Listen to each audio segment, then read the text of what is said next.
Helikopter, helikopter. Parakofer, parakofer. आज इस chapter helicopter से सीखते हैं हम 3 चीजें। नंबर 1 पे आता है something that Russians kept secret for a decade. So यहाँ पे हो ये रहा है कि बेसिकली ये नॉब पीरियोडिकली अपना एक्सिस ऑफ रोटेशन फ्लिप कर रहा है 180 डिग्रीज। आज हम इसको समझेंगे। नंबर 2 पे आता है law of conservation of angular momentum, जिसकी वजह से जब मैं इस बाल्टी और इस प्रेशर कुकर को अपने करीब लाता हूँ तो मेरी एंगुलर स्पीड यानी कि स्पिनिंग स्पीड बढ़ जाती है, और जैसे मैं इनको दूर लेकर जाता हूँ तो मेरी स्पिनिंग स्पीड या एंगुलर स्पीड कम हो जाती है। नंबर 3 पे आता है फ्रेंड्स फिजिक्स का ये एक्सपेरिमेंट, जिसमें सर मोहम्मद अली अगर इस व्हील को छोड़ते हैं तो ये नीचे ड्रॉप कर जाता है, लेकिन अगर ये इसी व्हील को स्पिन करते हैं तो ये नीचे नहीं गिरता बल्कि अपनी पोजीशन को रिटेन करता है। लाइक और शेयर ठोक दीजिए, महाकाल का दबाकर लाइक और शेयर ठोक दीजिए, 5000 लौटे दिख जाना चाहिए। जिस तरह हम लीनियर मोशन को स्टार्ट करते हैं लीनियर डिस्प्लेसमेंट के साथ, इसी तरह हम सर्कुलर मोशन को भी स्टार्ट करेंगे एंगुलर डिस्प्लेसमेंट के साथ। अब एंगुलर डिस्प्लेसमेंट है क्या? मिसाल के तौर पे हम एक डिस्क है उसके अराउंड रिवॉल्व कर रहे हैं। तो फॉर एग्जांपल एक ऑब्जेक्ट है वो point A to point B move करता है, तो अब वो इस दौरान जो डिस्टेंस कवर करेगा उसे हम कहेंगे एल। अब इस डिस्टेंस एल मूव करने के दौरान जो उसने एंगल थीटा कवर किया है वही हमारी बेसिकली एंगुलर डिस्प्लेसमेंट है। अब यहाँ पे एंगल थीटा हमारे पास है क्या? एंगल थीटा बेसिकली हमारे पास रेशो है बिटवीन एल एंड आर, यानी कि theta is equals to L divide by R है हमारे पास। तो और इसी थीटा को हम कहेंगे एंगुलर डिस्प्लेसमेंट। अब जिस तरह हमारे पास लीनियर डिस्प्लेसमेंट के यूनिट्स होते हैं हमारे पास मीटर्स। अब यहाँ पे अगर हम देखें हमारे पास जो एल डिस्टेंस है वो भी इन मीटर्स है और जो रेडियस है वो भी इन मीटर्स है, तो इन दोनों की यूनिट्स आपस में कैंसल आउट हो जाते हैं। तो इस सिचुएशन से बचने के लिए जो हमारे पास यूनिट्स हैं एंगुलर डिस्प्लेसमेंट के, हम 3 यूनिट्स में कॉमनली इनको डिफाइन करते हैं। और अगर आप इनकी डायमेंशन देखें तो इसलिए ये डायमेंशन लेस भी होते हैं कि हमारे पास m बाय m आपस में कैंसल आउट हो जाते हैं, तो थीटा की कोई डायमेंशन नहीं होती। एनीवे इसके यूनिट्स हमारे पास क्या है? हमारे पास कॉमनली हम 3 यूनिट्स में इनको डिफाइन करते हैं। सबसे पहले आते हैं डिग्रीज। डिग्रीज से हम सब वाकिफ़ हैं कि एक चीज़ रिवॉल्व किया, फॉर एग्जांपल हमें अप्रोक्सीमेटली 30 डिग्री रिवॉल्व करता हुआ नजर आ रहा है, और अगर एक ऑब्जेक्ट पूरा एक चक्कर काटता तो हम उसे कहेंगे कि 360 डिग्री रिवॉल्व किया। तो डिग्रीज एक हमारे पास यूनिट है। जो दूसरा यूनिट हमारे पास आता है वो है हमारे पास रेवोल्यूशन, यानी कि कितने चक्कर काटे। ठीक है, तो अगर एक कंप्लीट रेवोल्यूशन ये कवर करता है तो हम कहेंगे कि 1 कंप्लीट रेव कंप्लीट हुआ यहाँ पे। तो रेवोल्यूशंस भी हमारे पास एंगुलर डिस्प्लेसमेंट का एक यूनिट है। जो तीसरा यूनिट है वो है हमारे पास रेडियंस, और रेडियंस ही हमारे पास बेसिकली ऐसा यूनिट है किसका? एंगुलर डिस्प्लेसमेंट का। तो फॉर एग्जांपल अगर मैं कंपैरिजन एक ड्रॉ करूँ तो एक ऑब्जेक्ट अगर पूरा चक्कर काटता है तो डिग्रीज में वो 360 डिग्रीज होगा हमारे पास, और इसी तरह उसे हम रेवोल्यूशंस में हम कहेंगे कि 1 कंप्लीट रेवोल्यूशन कवर किया, और रेडियंस में हम उसे कहेंगे कि हमने 2 पाई रेडियन कंप्लीट किया। ये थे हमारे 3 यूनिट्स। तो हमने बता दी कि हमारे पास ऐसे यूनिट क्या है? रेडियन। अब 1 रेडियन कब होता है? 1 रेडियन तब होता है कि जब ये डिस्टेंस एल आर के इक्वल हो जाता है, यानी कि हमारे पास 1 मीटर डिवाइड बाय 1 मीटर हो फॉर एग्जांपल, या आर रेडियस कुछ भी हो, मैंने यहाँ पे सपोजिटली 1 मीटर लिया है। अगर 2 मीटर है तो अगर एल डिस्टेंस भी 2 मीटर होगा तो हमारे पास जो रेडियंस होगा बेसिकली हमारे पास जो एंगल थीटा होगा वो 1 रेडियन के इक्वल होगा। ठीक हो गया। तो अब हमारे पास मैग्नीट्यूड तो आ गया एंगुलर डिस्प्लेसमेंट का, लेकिन एंगुलर डिस्प्लेसमेंट एक वेक्टर क्वांटिटी है, तो इसकी डायरेक्शन क्या होगी? अब कोई भी ऑब्जेक्ट जब रिवॉल्व कर रहा था, फॉर एग्जांपल अगर हम जिस प्लेन में ये मूव किया अगर हम उसको 3D में देखें तो कोई भी ऑब्जेक्ट जो मूव रोटेट कर रहा था वो किसी ना किसी एक्सिस के रोटेट कर रहा था, और वो एक्सिस इसके मूवमेंट प्लेन के परपेंडिकुलर होता है। ठीक है, तो हमारे पास बेसिकली जो हमारा object from A to B गया, ये जिस एक्सिस के रिवॉल्व कर रहा है वो कुछ इस तरह से ब्लू डॉटेड लाइन नजर आएगी हमें। अब हमारे जितने भी एंगुलर कंपोनेंट्स होंगे, वो एंगुलर डिस्प्लेसमेंट हो, वो एंगुलर वेलोसिटी हो, वो एंगुलर एक्सेलरेशन हो, जितनी भी ये क्वांटिटीज हैं ये अलोंग दिस एक्सिस होंगी, यानी कि उनकी डायरेक्शन इस एक्सिस के अलोंग होगी। अब वो एक्सिस में या तो अपवर्ड्स हो सकती है या तो डाउनवर्ड्स हो सकती है। अब इस चीज़ का हम तयन कैसे करेंगे? तो यहाँ पे आता है हमारे पास राइट हैंड रूल।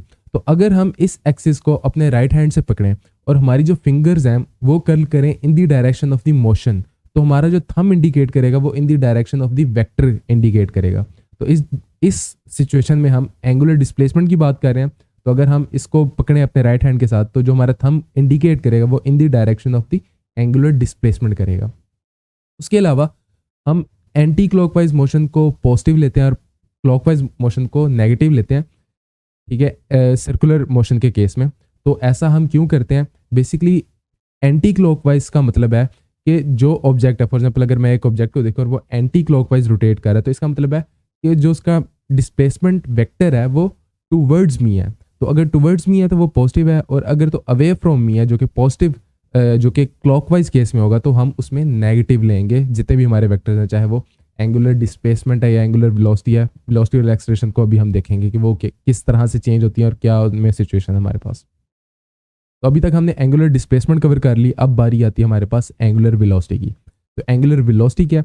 जिस तरह हमारे पास लीनियर मोशन में change in displacement per unit time हमारे पास वेलोसिटी है, इसी तरह ही सर्कुलर केस में हमारे पास चेंज इन एंगुलर डिस्प्लेसमेंट हमारे पास एंगुलर वेलोसिटी है।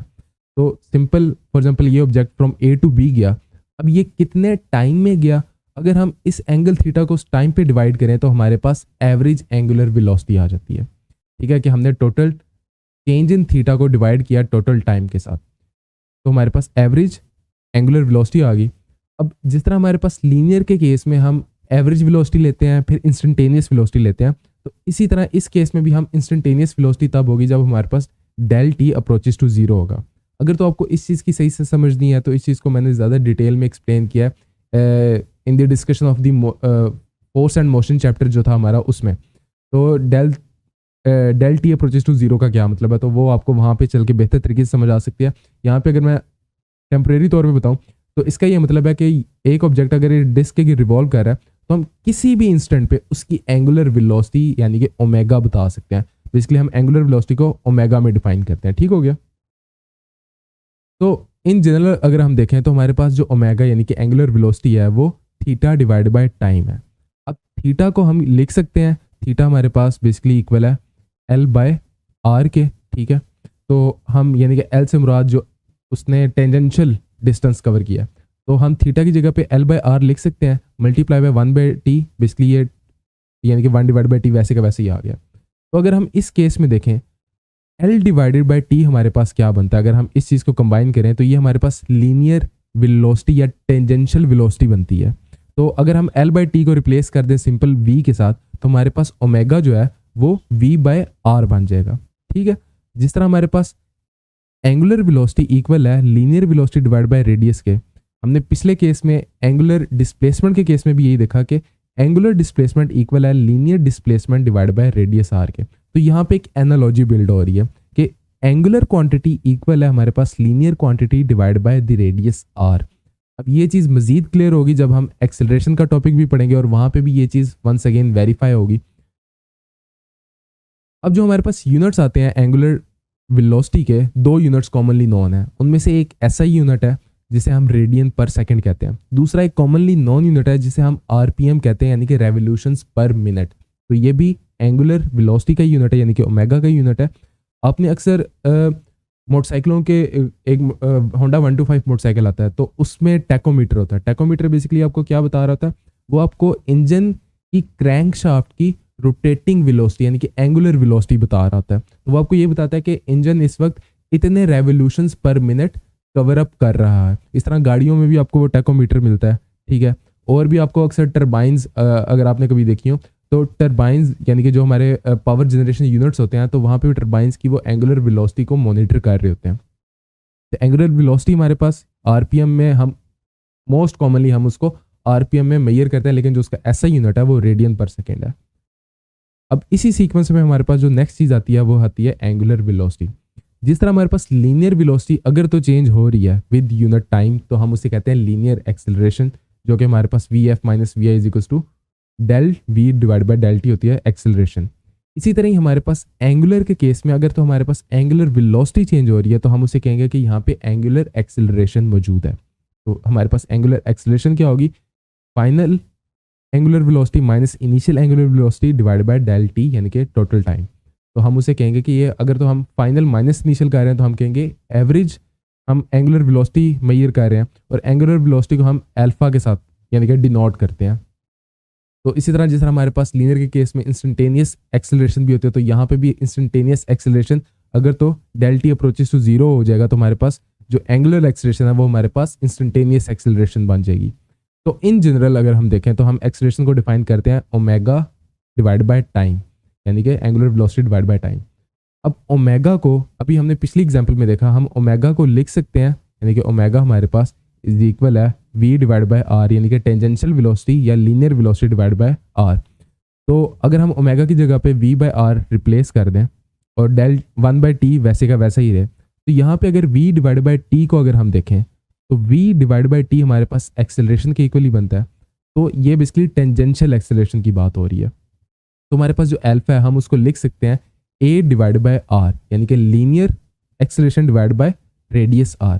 तो अब हमारी वो एनालॉजी जो हमने इनिशियली बिल्डअप की थी कि हमारे पास एंगुलर क्वांटिटी, ठीक है, वो इक्वल है linear quantity divide by radius r के, ठीक है। तो वो चीज़ यहाँ पे आके वेरीफाई हो जाती है। अब हमारे पास एक्स यानी कि एंगुलर एक्सेलरेशन इक्वल है linear acceleration divide by R के, इसी तरह हमारे पास एंगुलर वेलोसिटी इक्वल है linear velocity divide by R के, और हमारे पास एंगुलर डिस्प्लेसमेंट यानी कि थीटा इक्वल है linear displacement divide by R. अब हम इन सब का कंपैरिजन करेंगे जो भी हमारे एंगुलर रिलेशनशिप्स हैं और जो हमारे लीनियर रिलेशनशिप्स हैं। तो अब हम उनका बारी बारी कंपैरिजन आपस में ड्रॉ करेंगे। तो हमने इनिशियली जो मैंने आपको एक कह लो कि एक फार्मूला टाइप बता दिया कि एंगुलर क्वांटिटी इक्वल हमारे पास linear quantity divide by the radius R के। तो अब हम उसको दोबारा से रिवाइज करेंगे एक तरह से। हमारे पास लीनियर के केस में हम डिस्प्लेसमेंट को रिप्रेजेंट आमतौर पे करते हैं एस के साथ। इसी तरह ही अगर हम ये S in a circular path है, तो अगर तो हम उस सर्कुलर पाथ के रेडियस के साथ इस एस को डिवाइड कर दें तो हमारे पास एंगल थीटा जो कि एंगुलर डिस्प्लेसमेंट है वो आ जाती है। इसी तरह हमारे पास लीनियर वेलोसिटी को हम v से रिप्रेजेंट करते हैं जो कि change in displacement per unit time होती है। तो अगर हम इस v को रेडियस r के साथ डिवाइड कर दें, अगर तो सर्कुलर मोशन हो रहा है उस केस में हमारे पास v divide by r omega के इक्वल हो जाएगा, और ओमेगा हमारे पास एंगुलर वेलोसिटी का नाम है। इसी तरह ही लीनियर के केस में हम एक्सेलरेशन को a से रिप्रेजेंट करते हैं जो कि change in velocity per unit time होती है। तो अगर हम इस एक्सेलरेशन को डिवाइड बाय r कर दें तो हमारे पास एंगुलर एक्सेलरेशन आ जाती है जो कि a बाय r के इक्वल है। अब लीनियर के केस में हमने एक चीज़ पढ़ी थी जिसे हमने इक्वेशन ऑफ मोशंस कहा था। उसके लिए हमने एक कंडीशन डिफाइन की थी पहले कि इक्वेशन ऑफ मोशन सिर्फ तब लग सकती हैं जब हमारे पास एक्सेलरेशन जो है वो हमारे पास कांस्टेंट है, ठीक है, यानी कि यूनिफॉर्म है, यानी कि एक्सेलरेशन चेंज नहीं हो रही। तो उस केस में हम 3 इक्वेशन ऑफ मोशंस यूज़ कर सकते थे। तो हमारी सबसे पहली इक्वेशन ऑफ मोशन क्या थी, V F minus V I divide by T. इसी तरह हमारे पास एंगुलर के केस में भी यानी कि सर्कुलर मोशन में भी अगर तो अल्फा यूनिफॉर्म यानी कि कांस्टेंट है तो हम इन्हीं 3 इक्वेशन ऑफ मोशंस को रेप्लिकेट कर सकते हैं for the angular motion as well. तो अगर फॉर एग्जांपल हम इसको मैप करें फॉर द एंगुलर मोशन तो हमारे पास ये इक्वेशन बन जाएगी, ए की जगह पे अल्फा आ जाएगा और वी की जगह पे ओमेगा आ जाएगा और टी ही रहेगा। तो हमारे पास ये इक्वेशन क्या बन जाएगी, alpha is equals to V W F यानी कि omega F minus omega I divide by del T. हमारे पास दूसरी इक्वेशन ऑफ मोशन थी S is equals to V I T plus 1/2 A T square. इसी इक्वेशन ऑफ मोशन को हम replicate कर सकते हैं या मैप कर सकते हैं for the angular motion as well. तो ये क्या बनेगी, ए हमारे पास थीटा बन जाएगा, वी हमारे पास ओमेगा बन जाएगा और ए हमारे पास अल्फा बन जाएगा। तो हमारे पास क्या इक्वेशन ऑफ मोशन बनेगी, alpha is equals to W F यानी कि angular velocity initial angular velocity multiply by time T plus 1/2 alpha T square. और तीसरी इक्वेशन ऑफ मोशन हमारे पास क्या थी, 2as is equals to V F square minus V I square. तो अगर हम इसी इक्वेशन को मैप करें फॉर द एंगुलर मोशन तो ये हमारे पास क्या बनेगी, 2 alpha theta is equals to omega F square minus omega I square यानी कि final omega square minus initial omega square. तो यही 3 इक्वेशन ऑफ मोशन हम मैप कर सकते हैं for the angular motion. Condition क्या है, हमारे पास अल्फा जो है वो यूनिफॉर्म होना चाहिए, वहाँ पे ए यानी कि एक्सेलरेशन यूनिफॉर्म होनी चाहिए थी, यहाँ पे अल्फा यूनिफॉर्म होना चाहिए हमारे पास। तो ये इनिशियल कंडीशन है। अगर ए चेंज हो रहा है तो हमारे पास ये तीनों जो इक्वेशन है ये वैलिड नहीं रहती। इसी तरह हमारे पास अगर तो अल्फा चेंज हो रहा है यानी कि angular acceleration with time change हो रही है तो हमारे पास ये 3 इक्वेशन ऑफ मोशंस वैलिड नहीं रहेंगी। उसके अलावा भी हमारे पास कुछ रिलेशंस आते हैं जो कि एंगुलर और लीनियर में रेप्लिकेट होते हैं, मैप होते हैं। उसकी मैं आपको एग्जांपल दूं, मिसाल के तौर पे हम लीनियर के केस में इनर्शिया के साथ डील करते हैं जिसे हम मैस कहते हैं। तो हम एंगुलर के केस में हम मूवमेंट ऑफ इनर्शिया के साथ डील करते हैं, जिसे हम आई के साथ रिप्रेजेंट करते हैं, और ये चेंज होता है फ्रॉम बॉडी टू बॉडी, ठीक है, और उसकी ज्योमेट्री पे डिपेंड कर रहा होता है। इसको भी हम आगे चल के इन डेप्थ देखेंगे कि मूवमेंट ऑफ इनर्शिया है क्या। फिलहाल टेम्परेरी तौर पे ये ले लो कि mr² उसमें पक्का होगा, ठीक है, मल्टीप्लाई बाय सम k, ये k की वैल्यू चेंज होगी depending upon the geometry of the body, ठीक हो गया। उसी तरह उसके अलावा हमारे पास और क्या होता है, हम फोर्स लेते हैं इज इक्वल टू ma के इक्वल, ठीक है। उसके अलावा फोर्स को भी देख लेते हैं। फोर्स लीनियर के केस में एक्सेलरेशन प्रोड्यूस करती है, जबकि हमारे पास फोर्स का मुतबादिल यहाँ पे एंगुलर के केस में हमारे पास अगर तो फोर्स है, तो इस फोर्स को अगर हम क्रॉस प्रोडक्ट लें आर के साथ तो हमारे पास टॉर्क आ जाता है, ठीक है। और ये टॉर्क बेसिकली क्या प्रोड्यूस करता है, ये ma के इक्वल है फोर्स, तो ये टॉर्क बेसिकली m की जगह पे i यानी कि मूवमेंट ऑफ इनर्शिया आ जाएगा, और a की जगह पे यहाँ पे अल्फा आ जाएगा, ठीक हो गया।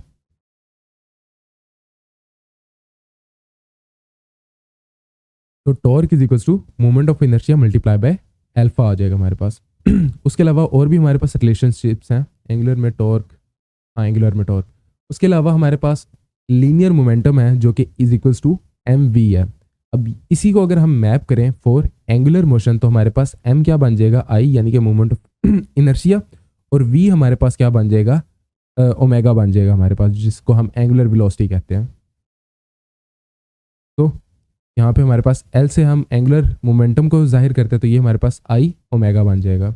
उसके अलावा हम लीनियर के केस में लीनियर काइनेटिक एनर्जी के साथ डील करते हैं, जो कि हमारे पास होती है 1/2 mv² के इक्वल। तो इसी तरह हमारे पास रोटेशनल काइनेटिक एनर्जी भी होती है, जो कि एंगुलर के केस में आती है, तो वो हमारे पास क्या मैप होगी, 1/2 रहेगा। m हमारे पास I यानी कि मूवमेंट ऑफ इनर्शिया बन जाएगा, और v² हमारे पास ओमेगा² बन जाएगा। अब ये सारे रिलेशनशिप्स आए कहाँ से, अभी तक हमने इन तीन को तो पढ़ लिया, ठीक है, ये तीन हमने देख लिया। अब हम आगे चल के ये जो बाकी अगले रिलेशनशिप्स हैं हम इनको देखेंगे कि ये किस तरह से आए और इनका मैथमेटिकल प्रूफ क्या है। उससे पहले हम एक और टॉपिक को डिस्कस करेंगे, जो कि हमारे पास है सेंट्रीपिटल फोर्स। तो सेंट्रीपिटल फोर्स है क्या, सेंट्रीपिटल फोर्स बेसिकली वो फोर्स है जो कि चेंज करती है लीनियर मोशन को इनटू सर्कुलर मोशन। मिसाल के तौर पे मैं अगर आपको एग्जांपल दूं, एक मैंने पत्थर है उसको मैंने एक स्ट्रिंग के साथ बांधा हुआ है, ठीक है, और इसको मैं रोटेट कर रहा हूँ, ठीक हो गया। अब यहाँ पे अगर तो फॉर एग्जांपल ये धागा यहाँ रोटेट कर रहा हूँ, स्पीड बढ़ाता जा रहा हूँ, उसकी वेलोसिटी बढ़ाता जा रहा हूँ, एक टाइम आएगा ये टूट जाएगा यहाँ से। और जब ये टूटेगा, फॉर एग्जांपल अगर आप सपोजिशन लो कि कोई ग्रेविटेशनल फोर्स नहीं है, तो ये जो पत्थर है ये क्या इस तरह से जाएगा, क्या ये इस तरह से जाएगा, या फिर ये यूं स्ट्रेट जाएगा। तो इसका जवाब ये है कि अगर तो फॉर एग्जांपल ग्रेविटेशनल फोर्स नहीं है, तो उस केस में ये पत्थर स्ट्रेट जाएगा। तो ये स्ट्रेट बेसिकली क्या है, अगर तो इसका हम पाथ देखें तो इसका पाथ कुछ इस तरह से सर्कुलर पाथ था जो भी सर्कल के रिवॉल्व कर रहा था। तो ये जो स्ट्रेट लाइन होगी ये टेंजेंट होगी, यानी कि जैसे ही हमारे पास धागा टूटा, हमारे पास जो सर्कुलर मोशन था वो लीनियर मोशन में चेंज हो गया। तो इसी तरह हमारे पास लीनियर मोशन तब तक नहीं हो रहा जब तक कि धागा टूट नहीं रहा, और ये धागा बेसिकली टेंशन के तौर पे एक फोर्स प्रोवाइड कर रहा है। बेसिकली टेंशन हमेशा इस पे एक फोर्स लगा रही है जो कि टुवर्ड्स दी सेंटर होगी। इस फोर्स को हम कहते हैं सेंट्रीपिटल फोर्स। बेसिकली ये फोर्स हमें लीनियर मोशन को चेंज कर रही होती है इनटू दी सर्कुलर मोशन, ठीक है। इसके मुख्तलिफ केसेस भी आप देख सकते हो। मिसाल के तौर पे धागे वाला एक केस दिया कि एक पत्थर को हमने धागे के साथ बांधा हुआ है। उसके अलावा एक केस हो सकता है कि सैटेलाइट्स अर्थ के जो रिवॉल्व कर रही हैं, तो वो भी एक सर्कुलर मोशन है, तो वहाँ पे सेंट्रीपिटल फोर्स कहाँ पे है, तो वहाँ पे जो ग्रेविटेशनल फोर्स है वो as a centripetal force act कर रही है। इसी तरह फॉर एग्जांपल अगर एक कार है वो एक सर्कुलर ट्रैक में गोल गोल चक्कर काट रही है, तो उसके केस में जो हमारे पास सेंट्रीपिटल फोर्स जहाँ से आ रही है वो हमारे पास बेसिकली फ्रिक्शन प्रोवाइड कर रहा है हमें सेंट्रीपिटल फोर्स। तो जब भी हमारे पास सर्कुलर मोशन होगा, उस मोशन को सर्कुलर बनाने के लिए हमारे पास कोई ना कोई फोर्स होगी जो कि उस उस टेंजेंशियल मोशन को, स्ट्रेट लाइन मोशन को into the circular motion change कर रही है, और उस फोर्स को हम कहते हैं सेंट्रीपिटल फोर्स। तो इसको इन डेप्थ समझते हैं कि ये है क्या, इसकी हम मैग्नीट्यूड किस तरह से कैलकुलेट कर सकते हैं। तो फॉर एग्जांपल ये एक ऑब्जेक्ट है जो कि स्ट्रेट अगर ये जाए वेलोसिटी v के साथ जा रहा है तो ये इस डॉटेड पॉइंट पे पहुंचेगा, लेकिन ये यहाँ पे नहीं आता, ये यहाँ पे आ जाता है, ठीक है। अब इसकी वेलोसिटी का मैग्नीट्यूड सेम रहा है लेकिन उसकी डायरेक्शन चेंज होगी। अब इसकी डायरेक्शन को चेंज करने के लिए जो फोर्स इन्वॉल्व है उसे हम कहेंगे कि वो सेंट्रीपिटल फोर्स है, जो कि एक कॉमन पॉइंट की तरफ एक्ट करेगी हमेशा, जो कि सेंटर ऑफ द सर्कल होगा। फॉर एग्जांपल इस सर्कुलर पाथ में जो इसका रेडियस था वो था r, अब हम इस सेंट्रीपिटल फोर्स को कैलकुलेट करना चाह रहे हैं, तो हम उसको किस तरह से कैलकुलेट करेंगे?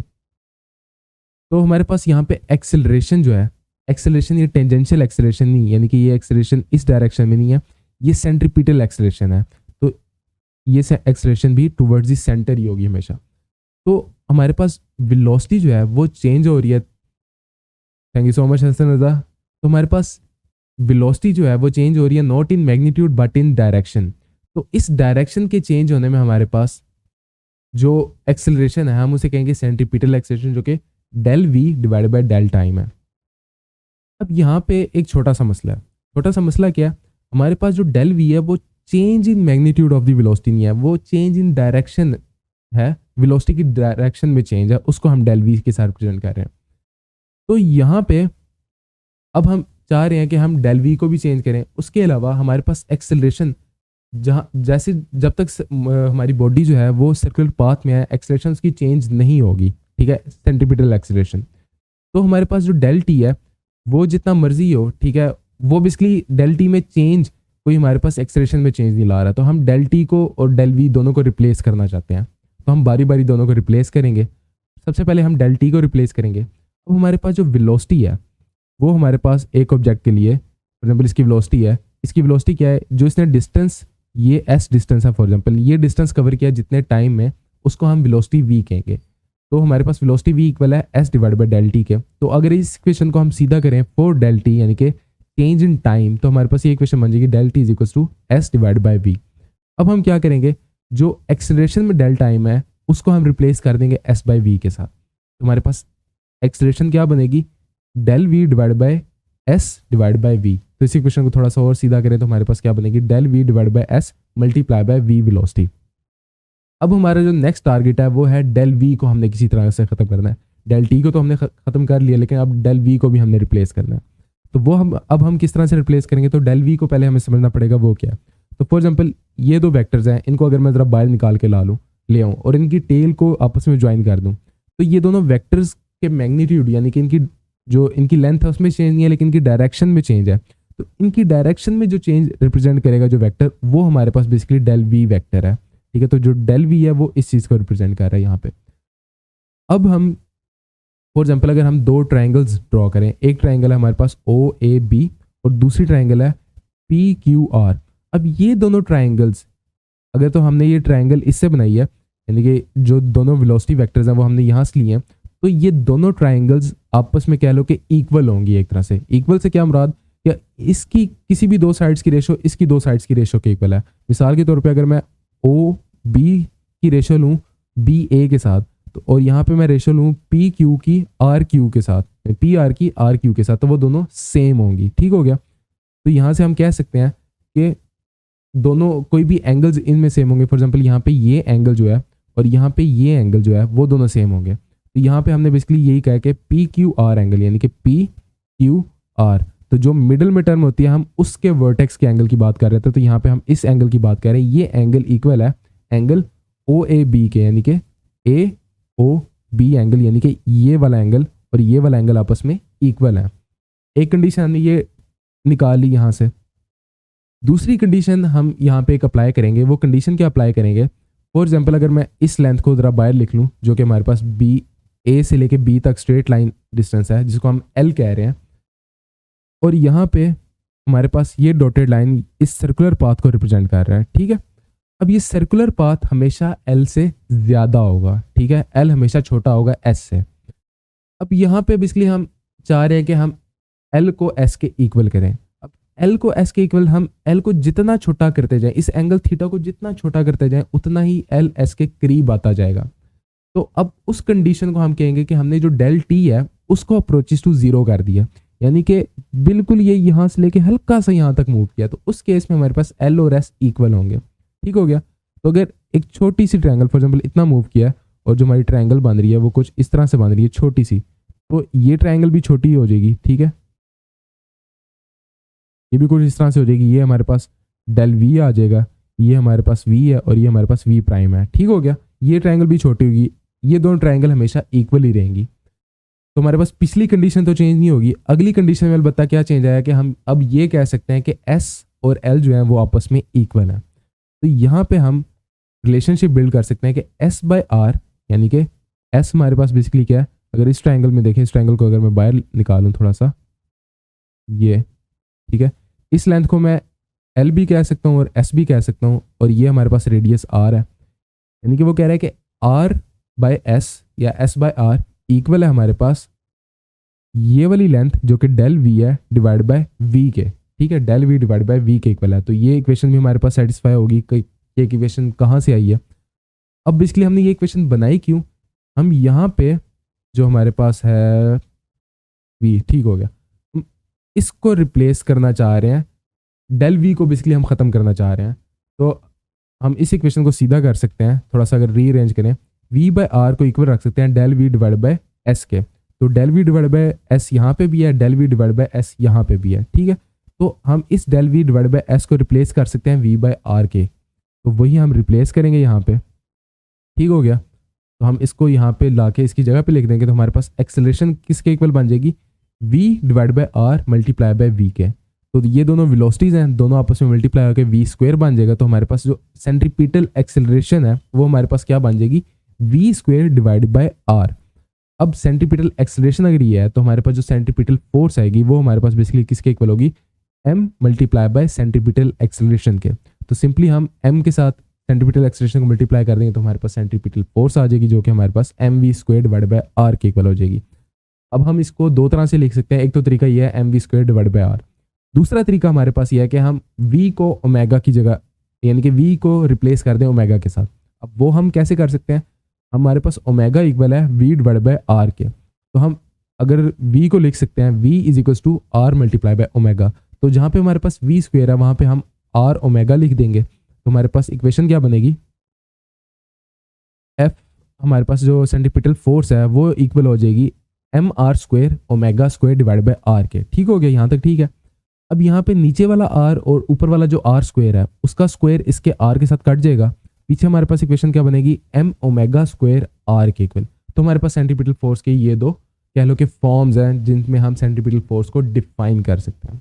तो सेंट्रीपिटल फोर्स में अगर किसी किस्म की अगर आपको कोई भी दुश्वारी हो तो आप नीचे कमेंट कर सकते हैं, मैं मज़ीद एक्सप्लेन कर दूंगा वहाँ पे। तो कुछ प्रॉब्लम सॉल्व करते हैं ताकि हमारी सेंट्रीपिटल फोर्स का कॉन्सेप्ट मज़ीद क्लियर हो। तो हमारे पास जो पहली प्रॉब्लम है वो क्या है, एक कार है जिसका मैस कितना है 1000 kg और वो टर्न कर रही है at a corner with a velocity 10 metre per second. तो उसने हमें उसकी वेलोसिटी बता दिया और वो टर्न कर रही है इन अ सर्कुलर आर्क, यानी कि कोई ना कोई सर्कुलर मोशन है जिसमें ये टर्न काट रही है, और इस सर्कल का जो रेडियस है वो उसने हमें दे दिया 10 मीटर। अब वो आगे हमसे क्या पूछ रहा है, वो पूछ रहा है कि how large a force must be exerted by the pavement on the tires to hold the car in circular path। वो बेसिकली हमें ये कह रहा है कि बताओ कि कितनी फोर्स लगेगी, फ्रिक्शनल फोर्स यहाँ पे बेसिकली पूछ रहा है। तो यहाँ पे फ्रिक्शनल फोर्स एक्ट कर रही है एज अ सेंट्रीपिटल फोर्स, तो बेसिकली वो हमसे सेंट्रीपिटल फोर्स ही मांग रहा है। तो सेंट्रीपिटल फोर्स हमारे पास किसके इक्वल है, M V square divide by R के। यहाँ पे हमारे पास मैस ऑफ द कार भी है, हमारे पास वेलोसिटी ऑफ द कार भी है, टेंजेंशियल वेलोसिटी की बात हो रही है, और हमारे पास रेडियस ऑफ द सर्कल भी है। तीनों चीज़ें हमें पता है, तीनों चीज़ें हम प्लग इन कर देंगे तो हमारे पास 1000 kg multiply by 10 metre per second इस पूरे का स्क्वायर डिवाइड बाय 10 मीटर। अब यहाँ पे एक छोटी सी चीज़ याद रखना, ये जो स्क्वायर है ये 10 के साथ भी मल्टीप्लाई होगा और इसके यूनिट्स के साथ भी होगा। तो जब ये स्क्वायर अंदर आएगा तो 10 100 हो जाएगा और मीटर पर सेकेंड हमारे पास मीटर स्क्वायर पर सेकेंड स्क्वायर हो जाएगा। इस चीज़ का एक छोटी सी चीज़ है, इसका ध्यान रखना। यहाँ पे तो मसला नहीं करेगी। फॉर एग्जाम्पल अगर आपके पास यहाँ पे सेंटीमीटर्स में यूनिट होते हैं तो उसमें ये स्क्वायर मीटर के साथ भी था और ये स्क्वायर सेंटीमीटर के साथ भी होना था, ठीक है, वहाँ पे मेन मसला होता है। तो यहाँ पे तो खैर इतने इशू वाली कोई बात नहीं थी। तो खैर वैल्यूज़ हमने सिंप्लीफाई कर ली थोड़ी सी। अब यहाँ पे 10 हमारे पास 100 के साथ कट जाएगा तो हमारे पास 10 ऊपर आ जाएगा, नीचे वाला मीटर ऊपर वाले मीटर स्क्वायर के खाली स्क्वायर के साथ कट जाएगा। तो हमारे पास पीछे जो फॉर्म बनेगी 10 मल्टीप्लाई बाय 1000 10,000 बनता है, तो 10,000 किलोमीटर पर सेकेंड स्क्वायर। ठीक हो गया, सॉरी किलोमीटर नहीं है केजी है, यहाँ पे KG metre per second square. ठीक हो गया। अब केजी पर मीटर स्क्वायर सेकेंड स्क्वायर को हम न्यूटन्स में रिप्लेस कर सकते हैं। ठीक है, न्यूटन में हम कैसे कर सकते हैं, बेसिकली वर्टिकल लूप में ये कॉम्प्लिकेशन आती है, जो उसका वेट का कंपोनेंट है वो या तो इन the direction of the centripetal force होगा या उससे अवे होगा। तो वो बेसिकली कुछ ना कुछ मसले पैदा करेगा। तो बेसिकली वही हम इस एग्जांपल की मदद से भी हम समझेंगे कि वो किस तरह की चेंजेस लाता है। तो खैर अब यहाँ पे नेक्स्ट स्टेप क्या जी, रेडियस आर है हमारे पास अंडर द ग्रेविटेशनल फोर्स, ठीक है, कि उसका वेट जो है, उसकी जो मास है वो वेट में चेंज हो जाएगा।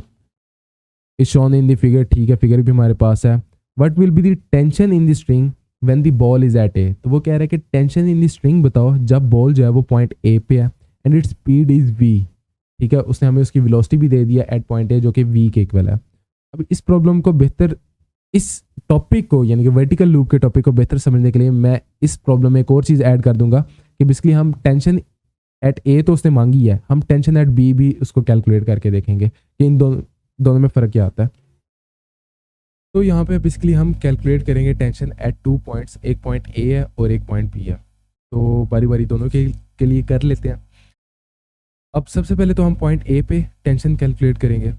अब पॉइंट ए पे जब हम टेंशन कैलकुलेट करेंगे तो हमें एक इक्वेशन ड्रॉ करनी पड़ेगी, जो कि इक्वेशन होगी सेंट्रीपिटल फोर्स, और जिसकी वजह से सेंट्रीपिटल फोर्स आ रही है इक्वल के दूसरी तरफ वो कंपोनेंट, वो फोर्सेज होंगी। अब यहाँ पे इक्वल के दूसरी तरफ जो फोर्सेस टूवर्ड्स द सेंटर होंगी वो पॉजिटिव होंगी, और वो फोर्सेस जो अवे फ्रॉम द सेंटर होंगी वो हमारे पास नेगेटिव होंगी। ठीक हो गया। अब अगर हम एट पॉइंट ए देखें तो पॉइंट ए पे हमारे पास जो टेंशन है वो भी डाउनवर्ड्स है, ठीक है, और जो हमारे पास वेट है वो भी यानी कि डाउनवर्ड से मुराद टूवर्ड्स दी सेंटर में यहाँ पे कह रहा हूँ। तो वेट और टेंशन दोनों टूवर्ड्स दी सेंटर हैं। तो हमारे पास जो इक्वेशन बनेगी वो F C is equals to force T यानी कि टेंशन प्लस एफ डब्ल्यू यानी कि वेट फोर्स। तो हमारे पास ये इक्वेशन बनेगी। अब जो हमारे पास सेंट्रीपिटल फोर्स है वो हमारे पास किसके इक्वल आएगी, अच्छा हमने बेसिकली टेंशन बतानी थी। तो टेंशन, अगर हम टेंशन के लिए इक्वेशन को सीधा कर लें तो टेंशन हमारे पास इक्वल किसी तरफ रहेगा, W equal F W equal के दूसरी तरफ जाके नेगेटिव हो जाएगा। तो हमारे पास ये इक्वेशन बन जाएगी। अब एफ सी जो है हमारे पास वो है हमारे पास M V square divide by R के इक्वल, और जो हमारे पास वेट है वो हमारे पास नेगेटिव एम जी यानी कि नेगेटिव, ये वाला नेगेटिव यहीं पे आया, और एम जी यानी कि उसका जो वेट है उसके इक्वल। अब यहाँ पे मैं मैथ्स को कॉमन ले सकता हूँ, तो मेरे पास जो इक्वेशन बनेगी वो V square divide by R minus G बनेगी। अब ये चीज़ उसने एग्जाम्पल में सिर्फ इतनी चीज़ मांगी थी। अब हम एट बी भी कैलकुलेट करके देखते हैं और देखते हैं कि इन दोनों में कोई फ़र्क आता है या नहीं आता। तो अगर हम पॉइंट बी पे देखें तो पॉइंट बी पे जो हमारे पास टेंशन है, टेंशन हमेशा टूवर्ड्स दी सेंटर ही रहेगी, लेकिन वेट जो है वो हमेशा डाउनवर्ड्स होगा। फॉर एग्जाम्पल अगर ऑब्जेक्ट यहाँ पे है तो यहाँ पे टेंशन जो है वो इस डायरेक्शन में होगी और जो वेट है वो हमारे पास हमेशा डाउनवर्ड्स होगा। ठीक हो गया। तो यहाँ पे वेट डाउनवर्ड्स और टेंशन हमेशा टुवर्ड्स दी सेंटर रहेगी। तो यहाँ पे जो हमारी इक्वेशन बनेगी उसमें हमारे पास F C is equals to tension positive है क्योंकि टुवर्ड्स दी सेंटर मैंने इनिशियली जो बताया था, और जो कि अवे फ्रॉम दी सेंटर होगी वो हमारे पास नेगेटिव होगी। तो हमारे पास जो वेट है वो हमारे पास क्या है, नेगेटिव है। सो हमारे पास ये इक्वेशन बन गई। अब हम इसको टेंशन के लिए सीधा करेंगे तो टेंशन हमारे पास यहीं पे रहेगा, ये इक्वल की दूसरी तरफ जाके यहाँ पे नेगेटिव था तो वहाँ पे आके पॉजिटिव आ जाएगा। अब यहाँ पे हमारे पास F T is equals to, ठीक हो गया, इक्वेशन बन गई। अब हम सेंट्रीपिटल फोर्स और वेट की वैल्यूज प्लग इन करेंगे। सेंट्रीपिटल फोर्स हमारे पास M V square divide by R होता है और हमारे पास वेट एम जी होगा। तो एम यहाँ से कॉमन लेंगे तो हमारे पास क्या बन जाएगा, M V square divide by R plus जी।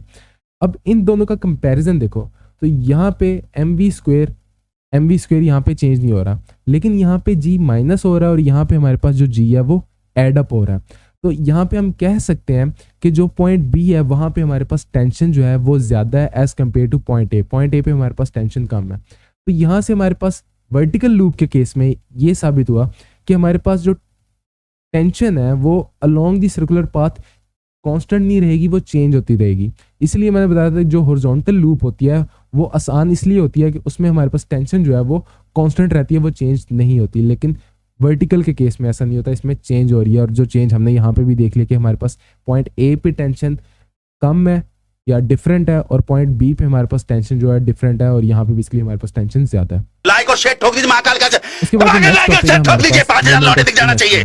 तो इनिशियली मैंने आपको इंट्रोडक्शन दिया था कि लीनियर मोशन के केस में जब हमने एक ऑब्जेक्ट को मूव करना होता है तो उस मोशन को जो चीज़ बेसिकली हम मूव करते हैं फोर्स लगा के, तो उस मोशन को जो चीज़ अपोज कर रही होती है वो होता है इनर्शिया। उसे हम इनर्शिया कहते हैं, जिसको हम आम जुबान में मैस भी कहते हैं। सर्कुलर मोशन के केस में अगर हमने एक ऑब्जेक्ट को रोटेट या रिवॉल्व करना है तो उसके केस में जो चीज़ अपोज कर रही होती है उस मोशन को, उसको हम कहते हैं मोमेंट ऑफ इनर्शिया। अब मोमेंट ऑफ इनर्शिया है क्या? हम बेसिकली फोर्स लगाते हैं तो एम ए होता है, यहाँ पे हमारे पास टॉर्क, फोर्स की जगह पे टॉर्क आ जाता है, मैस की जगह पे मोमेंट ऑफ इनर्शिया और ए की जगह पे अल्फा आ जाता है हमारे पास। अब फॉर एग्जांपल हमारे पास दो बॉडीज़ हैं, एक हमारे पास एक हमारे पास एक सिलेंडर है, ठीक है, जिसकी हाइट कम है, और दूसरी तरफ हमारे पास सेम मैस वाला सिलेंडर है जिसकी हाइट ज़्यादा है। अब इन दोनों में से दोनों का मैस सेम है, ठीक है, और दोनों फुली फील्ड है, तो इन दोनों के केस में अगर आप देखो तो आपको क्या लगता है कि किसको रोटेट करना ज़्यादा आसान है? ठीक है, यानी कि जिसका मोमेंट ऑफ इनर्शिया कम होगा उसको रोटेट करना आसान होगा।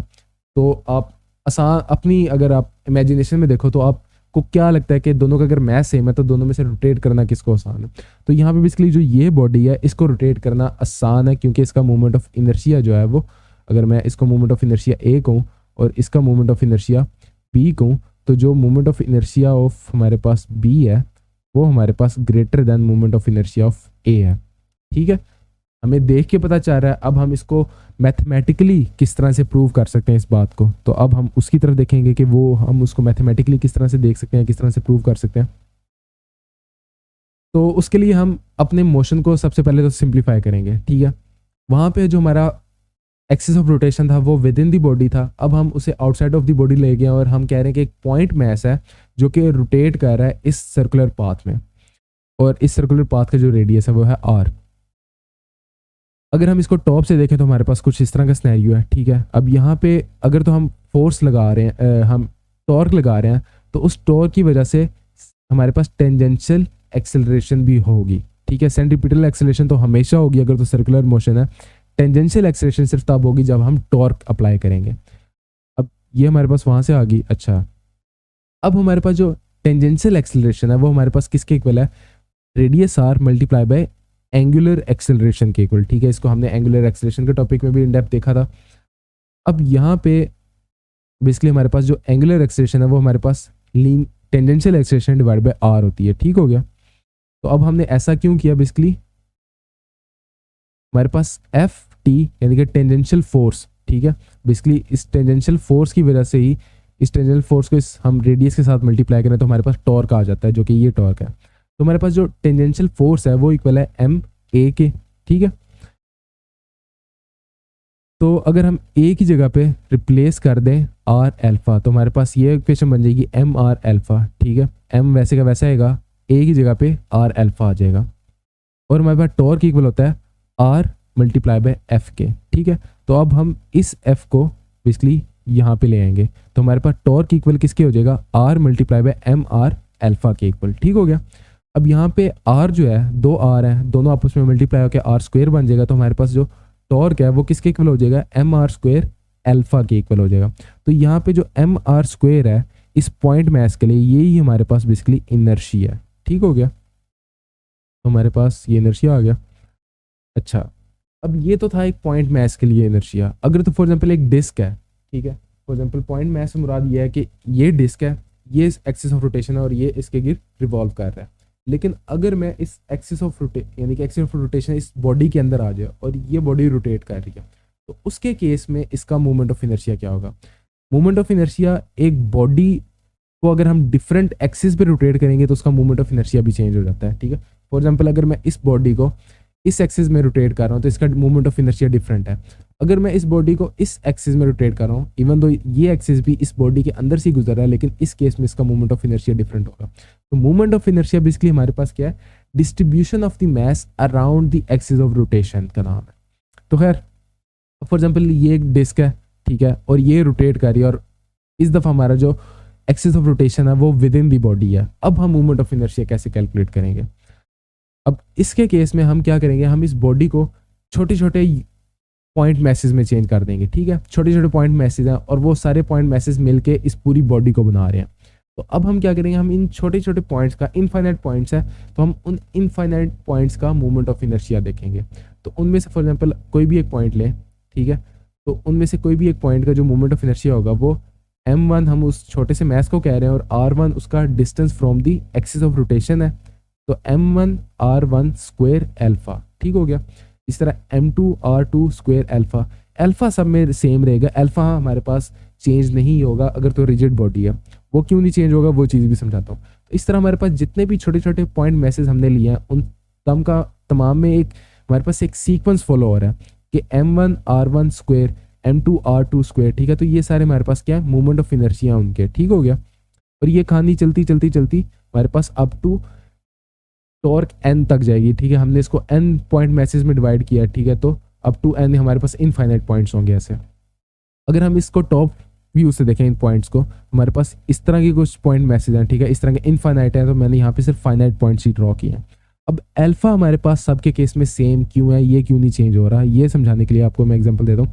तो कि फॉर एग्जांपल अगर मैं इन तमाम को सेंटर ऑफ रोटेशन के सेंटर पॉइंट के साथ कनेक्ट कर दूँ, ठीक है, और मैं इस ऑब्जेक्ट को रोटेट करूँ तो ये सारे पॉइंट्स रोटेट करेंगे। अब अगर मैं इन नए पॉइंट्स को, इन नई पोजीशन को उस सेंटर पॉइंट के साथ कनेक्ट कर दूं और देखूं कि चेंज इन थीटा कितना हुआ है, तो in respective of that point, वो पॉइंट जितना मर्जी दूर था, जितना मर्जी करीब था, थीटा एंगल सबके केस में सेम थीटा एंगल कवर किया। तो अगर सेम थीटा एंगल कवर किया तो इसका ये मतलब है कि उन तमाम की एंगुलर वेलोसिटी भी सेम थी, और अगर तो ये सिस्टम एक्सेलरेट कर रहा है तो उन तमाम की एंगुलर एक्सेलरेशन भी सेम है जितने भी पॉइंट्स हैं। तो इसलिए हमारे पास जितने भी ये अल्फाज थी हमारे पास सेम है। तो खैर अब हमने टोटल टॉर्क कैलकुलेट करना है। तो इसका मतलब ये है कि हमने जितने भी पॉइंट मैसेज हैं इन तमाम के टॉर्क को हम सम कर देंगे तो हमारे पास total torque of the system आ जाएगा। तो टोटल टॉर्क हमारे पास सबका सम आएगा।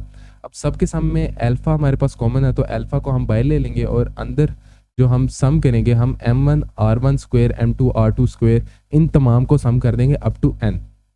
तो हम इसको इस तरह से लिख सकते हैं कि हमारे पास जो टोटल टॉर्क है वो इक्वल है summation i from 1 to n mi, यानी कि i से मुराद ये है कि i की वैल्यू 1 होगी, फिर 2 होगी, फिर 3 होगी, फिर 4 होगी और अप टू n जाएगी, ठीक है। n इनफाइनाइट पॉइंट्स है हमारे पास। तो समेशन उस चीज़ को रिप्रेजेंट कर रहा है मल्टीप्लाई बाय अल्फा। आपकी बुक में वो आपको moment of inertia for different bodies calculate करने का नहीं कहता, वो बस आपको यहीं तक कहानी बताता है और आपको एक कॉन्सेप्ट देने की कोशिश करता है कि moment of inertia for a rigid body किस तरह का होता है और वो किस तरह से वेरी करता है। अब जो कैलकुलस मैथ्स के स्टूडेंट्स हैं उनको मैं इन डेप्थ ये कैलकुलस की रूल से भी समझाऊंगा। बेसिकली समेशन और इंटीग्रेशन दोनों सेम चीज़ के नाम है। तो वहाँ पे हम देखेंगे कि हम डिफरेंट बॉडीज़ के लिए मोमेंट ऑफ इनर्शिया कैसे कैलकुलेट करते हैं। जो बायोलॉजी के स्टूडेंट्स हैं उनको बस इसका एक कॉन्सेप्ट समझने की ज़रूरत है जो कि यहाँ पे आके ख़त्म हो जाता है। तो जो मोमेंट ऑफ इनर्शिया हमारे पास वो यहाँ से साबित होता है कि moment of inertia basically distribution of the mass around a body around a axis of rotation को हम क्या कहते हैं, मोमेंट ऑफ इनर्शिया कहते हैं। मैंने आपको इनिशियली बताया था कि एक्सिस ऑफ रोटेशन चेंज होने से किसी भी बॉडी का मोमेंट ऑफ इनर्शिया भी चेंज होता है। मिसाल के तौर पे मेरे पास ये एक कैलकुलेटर है, अगर मैं इसे इस एक्सिस में रोटेट कर रहा हूँ तो इसका मोमेंट ऑफ इनर्शिया इस एक्सिस के अराउंड होगा। अगर मैं इसको, ये एक्सिस है और इस तरह से रोटेट कर रहा हूँ तो इसका मोमेंट ऑफ इनर्शिया डिफरेंट होगा। और अगर मैं इसको इस एक्सिस के गिर रोटेट कर रहा हूँ, ये मेरी उंगली एक्सिस है और मैं इसको इसके गिर रोटेट कर रहा हूँ इस तरह से, तो इसका मोमेंट ऑफ इनर्शिया डिफरेंट होगा। तो मोमेंट ऑफ इनर्शिया बॉडी की ज्योमेट्री पे डिपेंड कर रहा है और जो दूसरी चीज़ है वो ये कि वो किस एक्सिस के गिर्द वो बॉडी रोटेट कर रही है उस पर डिपेंड कर रहा है। तो आपकी बुक में वो आपको तकरीबन 1 2 3 4 बॉडीज़ के मोमेंट ऑफ इनर्शिया पहले से ही बता देता है, ठीक है। पहले केस में वो आपको एक रोड का मोमेंट ऑफ इनर्शिया बताता है। अब रोड का मोमेंट ऑफ इनर्शिया वो आपको किस तरह से बता रहा है कि रोड जो है वो रोटेट कर रही है इस तरह से, ठीक है। तो उस केस में हमारे पास मोमेंट ऑफ इनर्शिया क्या आएगा, 1/12 multiply by m multiply by L square. L square से मुराद ये है कि उसकी लेंथ। दूसरे केस में वो हमें एक रिंग या फिर एक हुप का मोमेंट ऑफ इनर्शिया बताता है जो कि है mr स्क्वेयर के इक्वल, और यहाँ पे वो इसकी थिकनेस को कह लो कि उससे कोई इसका अमल दखल नहीं है, ठीक है। वो उसकी थिकनेस को यानी कि अपनी कैलकुलेशन में नहीं ला रहा, ठीक हो गया। और हमारे पास जो ये रिंग है ये इस एक्सिस के गिर्द रोटेट कर रहा है। तीसरे केस में वो हमारे पास एक सिलेंडर या एक डिस्क की बात करता है, यानी कि एक रिंग या एक हुप की तरह का ऑब्जेक्ट है लेकिन वो अंदर से फिल्ड है, ठीक है। तो उसका मोमेंट ऑफ इनर्शिया डिफरेंट होगा क्योंकि उसके दरमियान में भी मैस है, इसके यहाँ पे मैस नहीं है। तो उसका मोमेंट ऑफ इनर्शिया हमारे पास 1/12 mr स्क्वेयर होगा और ये इस एक्सिस के गिर्द रोटेट कर रहा है। एक चीज़ याद रखना, रोड और सिलेंडर दोनों सेम चीज़ों की नाम है। रोड के केस में हमारे पास जब हम moment of inertia 1/12 ml square ले रहे हैं तो हमारे पास ये जो रोड है या ये सिलेंडर है ये इस तरह से रोटेट कर रहा है। लेकिन जब हम 1/2 mr² लेंगे तो यही जो है हमारे पास सिलेंडर ये इस तरह से रोटेट कर रहा है, तो इसलिए इसका मोमेंट ऑफ इनर्शिया डिफरेंट हो गया। और चौथे केस में वो हमें moment of inertia for a sphere देता है, जो कि इक्वल है हमारे पास 2/5 mr² के इक्वल। ठीक है, आर से मुराद यहाँ पे रेडियस ऑफ द स्फीयर है, और ये फील्ड स्फीयर है। ठीक है, ये होलो स्फीयर नहीं है, ये सॉलिड स्फीयर है हमारे पास। मैंने आपको इनिशियली एक प्रॉब्लम इंट्रोड्यूस करवाई थी जिसमें मैंने आपको एक चीज़ का बताया कि रशियंस ने एक एक्सपेरिमेंट किया which they find weird and they kept it secret for a decade. अब वो प्रॉब्लम क्या थी, कोई भी चीज़ जिसके 3 एक्सिस ऑफ रोटेशन हो। एक्सिस ऑफ रोटेशन से क्या मुराद है, फॉर एग्जाम्पल ये डिस्क है, इसके 2 एक्सिस ऑफ रोटेशन है। पहला इसका एक्सिस ऑफ रोटेशन ये है, ठीक है, और दूसरा एक्सिस ऑफ रोटेशन इसका ये होगा। ठीक है, इसको मैं इस तरह से रोटेट करूं या फिर मैं इसको इस तरह से रोटेट करूं, सेम बात है। तो इसके 2 एक्सिस ऑफ रोटेशन है। इसी तरह अगर हम एक स्फीयर लें तो उसका 1 एक्सिस ऑफ रोटेशन होगा। तो कोई भी ऐसी चीज़ जिसके 3 एक्सिस ऑफ रोटेशन है, मिसाल के तौर पे मेरे पास ये कैलकुलेटर है या आप अपना फ़ोन ले लो, तो उसके 3 एक्सिस ऑफ रोटेशन होंगे। पहला एक्सिस ऑफ रोटेशन ये होगा, दूसरा एक्सिस ऑफ रोटेशन उसके पास ये होगा, और तीसरा एक्सिस ऑफ रोटेशन ये होगा। अब इन तीनों एक्सिस ऑफ रोटेशन में से वो एक्सिस ऑफ रोटेशन, एक में मोमेंट ऑफ इनर्शिया ज़्यादा होगा, एक में कम होगा, और एक में दोनों के बीच में होगा। तो कोई भी ऑब्जेक्ट स्टेबली अपने इंटरमीडिएट एक्सिस पे रोटेट नहीं करता। तो यही वजह थी कि वो जो ऑब्जेक्ट पीरियोडिकली अपना एक्सिस ऑफ रोटेशन चेंज कर रहा था, वो इसी वजह से कर रहा था कि वो अपने इंटरमीडिएट एक्सिस पे रोटेट कर रहा था। आपको मैं एक और तरीके से समझाऊँ, आप अपने फ़ोन को अगर लो, ठीक है, ज़रा बेड पे घुमाना, आप अपने फ़ोन को हवा में इस तरह से प्योरली रोटेट नहीं कर सकते। आप जब भी कोशिश करोगे वो एक आधा चक्कर ऐसे काट लेगा। ठीक है, अगर आप हवा में थ्रो करने की कोशिश करो तो वो प्योरली आप इसको इस तरह से रोटेट नहीं कर सकते। आप इसको इस तरह से हवा में फेंक के रोटेट कर सकते हो, आप इसको इस तरह से कर सकते हो, लेकिन जब भी इस तरह से ट्राई करोगे तो ये एक आधा फ्लिप इस तरह से मार जाएगा। उसकी वजह क्या है कि जो इंटरमीडिएट एक्सिस है उस पर चीज़ें अनस्टेबल रोटेट करती हैं। उसके अलावा वेरेटाशियम ने इसको बहुत ज़्यादा डेप्थ में अच्छे तरीके से एक्सप्लेन किया अपनी एक वीडियो में, और यही वो बेसिकली हमारे पास एक बोल्ट नुमा चीज़ थी जो कि पीरियोडिकली अपने एक्सिस ऑफ रोटेशन चेंज कर रही है। इसी वजह से क्योंकि ये अपने इंटरमीडिएट एक्सिस पे रोटेट कर रही है, और इस प्रॉब्लम को भी हम इंटरमीडिएट एक्सिस थ्योरम या पैराडॉक्स कहते हैं। उसके बाद नेक्स्ट चीज़ आती है हमारे पास एंगुलर मोमेंटम। जिस तरह हमने लीनियर मोमेंटम पढ़ा कि लीनियर मोमेंटम हमारे पास होता है mv, ठीक है, p = mv। इसी तरह हमारे पास जो एंगुलर मोमेंटम है वो हमारे पास इक्वल होता है m की जगह पे मोमेंट ऑफ इनर्शिया यानी कि I, और v की जगह पे हमारे पास ओमेगा आ जाता है। अब ये आया कहाँ से, हम इसको भी देख लेते हैं। तो जिस तरह हमारे पास टॉर्क जो है वो मूवमेंट आर्म और फोर्स का क्रॉस प्रोडक्ट है, इसी तरह जो हमारे पास एंगुलर मोमेंटम है वो हमारे पास लीनियर मोमेंटम और मूवमेंट आर्म का क्रॉस प्रोडक्ट है। तो एक सर्कुलर केस में हमारे पास जो मूवमेंट आर्म और जो हमारे पास लीनियर मोमेंटम है उन दोनों के दरमियान में जो एंगल होगा वो 90 का होगा। तो हमारे पास सिंपली ये दोनों आपस में डायरेक्ट मल्टीप्लाई होंगे। ठीक है, sin 90 हमारे पास 1 के इक्वल होता है। तो अगर हम इसके मैग्नीट्यूड की बात करें तो हमारे पास मैग्नीट्यूड इसका आता है L = RVM। ठीक है, R हमारे पास ये आ गया, MV हमारे पास मोमेंटम से आ गया, तो RVM। अब यहाँ पे हम V को लिख सकते हैं = R × ओमेगा। ठीक है, तो अगर हम V को रिप्लेस करते हैं R × ओमेगा से तो हमारे पास जो मोमेंटम है वो क्या बन जाएगा, R² M ओमेगा। अब यहाँ पे हमारे पास R² M जो है वो हमारे पास क्या है, moment of inertia for a point mass है। ठीक है, तो हमारे पास जो ओरिजिनल केस था यानी कि I × ओमेगा वो यहाँ से प्रूव हो जाता है कि I × ओमेगा हमारे पास एंगुलर मोमेंटम के इक्वल है। अब आपकी बुक में वो आपको एक चीज़ बताता है, स्पिन और एंगुलर मोमेंटम, ऑर्बिटल मोमेंटम और स्पिन, और ये दोनों चीज़ें वो बताता है। अब वो इन दोनों चीज़ों में एक मज़े की बात करता है या एक एजम्पशन आपको बताता है कि हम अपने कोर्स में ये एजम्पशन लेंगे। एजम्पशन क्या लेंगे, वो कहता है कि 2 चीज़ें हैं, या तो ऑब्जेक्ट स्पिन कर रहा है, स्पिन का ये मतलब है कि जो एक्सिस ऑफ रोटेशन है वो उस ऑब्जेक्ट के अंदर से गुजर रहा है, और दूसरा जो केस है वो हमारे पास ऑर्बिटर एंगुलर मोमेंटम है, यानी कि ऑर्बिटल एंगुलर मोमेंटम से ये मुराद है कि ऑब्जेक्ट किसी पॉइंट के गिर्द ऑर्बिट कर रहा है। उस केस में हमारे पास जो एक्सिस ऑफ रोटेशन है वो हमारे पास आउटसाइड ऑफ द बॉडी होगा। अब वो यहाँ पे एजम्पशन क्या लेता है, वो एजम्पशन ये लेता है कि ऑर्बिटल एंगुलर मोमेंटम में अगर हम रेडियस देखें, ठीक है, यानी कि ऑर्बिटल में अगर हम रेडियस देखें और अगर हम देखें स्पिनिंग में रेडियस, ठीक है, तो ऑर्बिटल में रेडियस बहुत ज़्यादा है, तो हम ये एजम्पशन ले सकते हैं कि अगर तो कोई भी ऑब्जेक्ट किसी एक्सिस ऑफ रोटेशन के गिर्द ऑर्बिट कर रहा है तो हम उसको as a point mass deal कर सकते हैं। यानी कि हमें उस ऑब्जेक्ट का ज्योमेट्री से हमें कोई गर्ज नहीं होगी अगर तो हमारे पास एक्सिस ऑफ रोटेशन उससे बाहर आ जाता है और उसका रेडियस उस बॉडी के साइज से बहुत ज़्यादा सिग्निफिकेंटली ज़्यादा हो जाता है, तो उस केस में हम उस ऑब्जेक्ट को as a point mass deal कर सकते हैं। ये चीज़ मज़ीद क्लियर होती है अगली एग्जाम्पल में। अब इस एग्जाम्पल में वो हमें क्या कह रहा है, the mass of the earth is 6.00 multiply by 10 raised to power 24 kg। Basically ये अर्थ और हमारे पास जो सन है उसके रेवोल्यूशन के केस को डिस्कस कर रहा है। तो यहाँ पे अर्थ की एक सिग्निफिकेंटली एक बड़ा ऑब्जेक्ट है, एक ह्यूज ऑब्जेक्ट है, लेकिन वो इसको as a point mass deal कर रहा है। क्यों? क्योंकि अर्थ का radius as compare to the distance from the sun and the earth is too huge.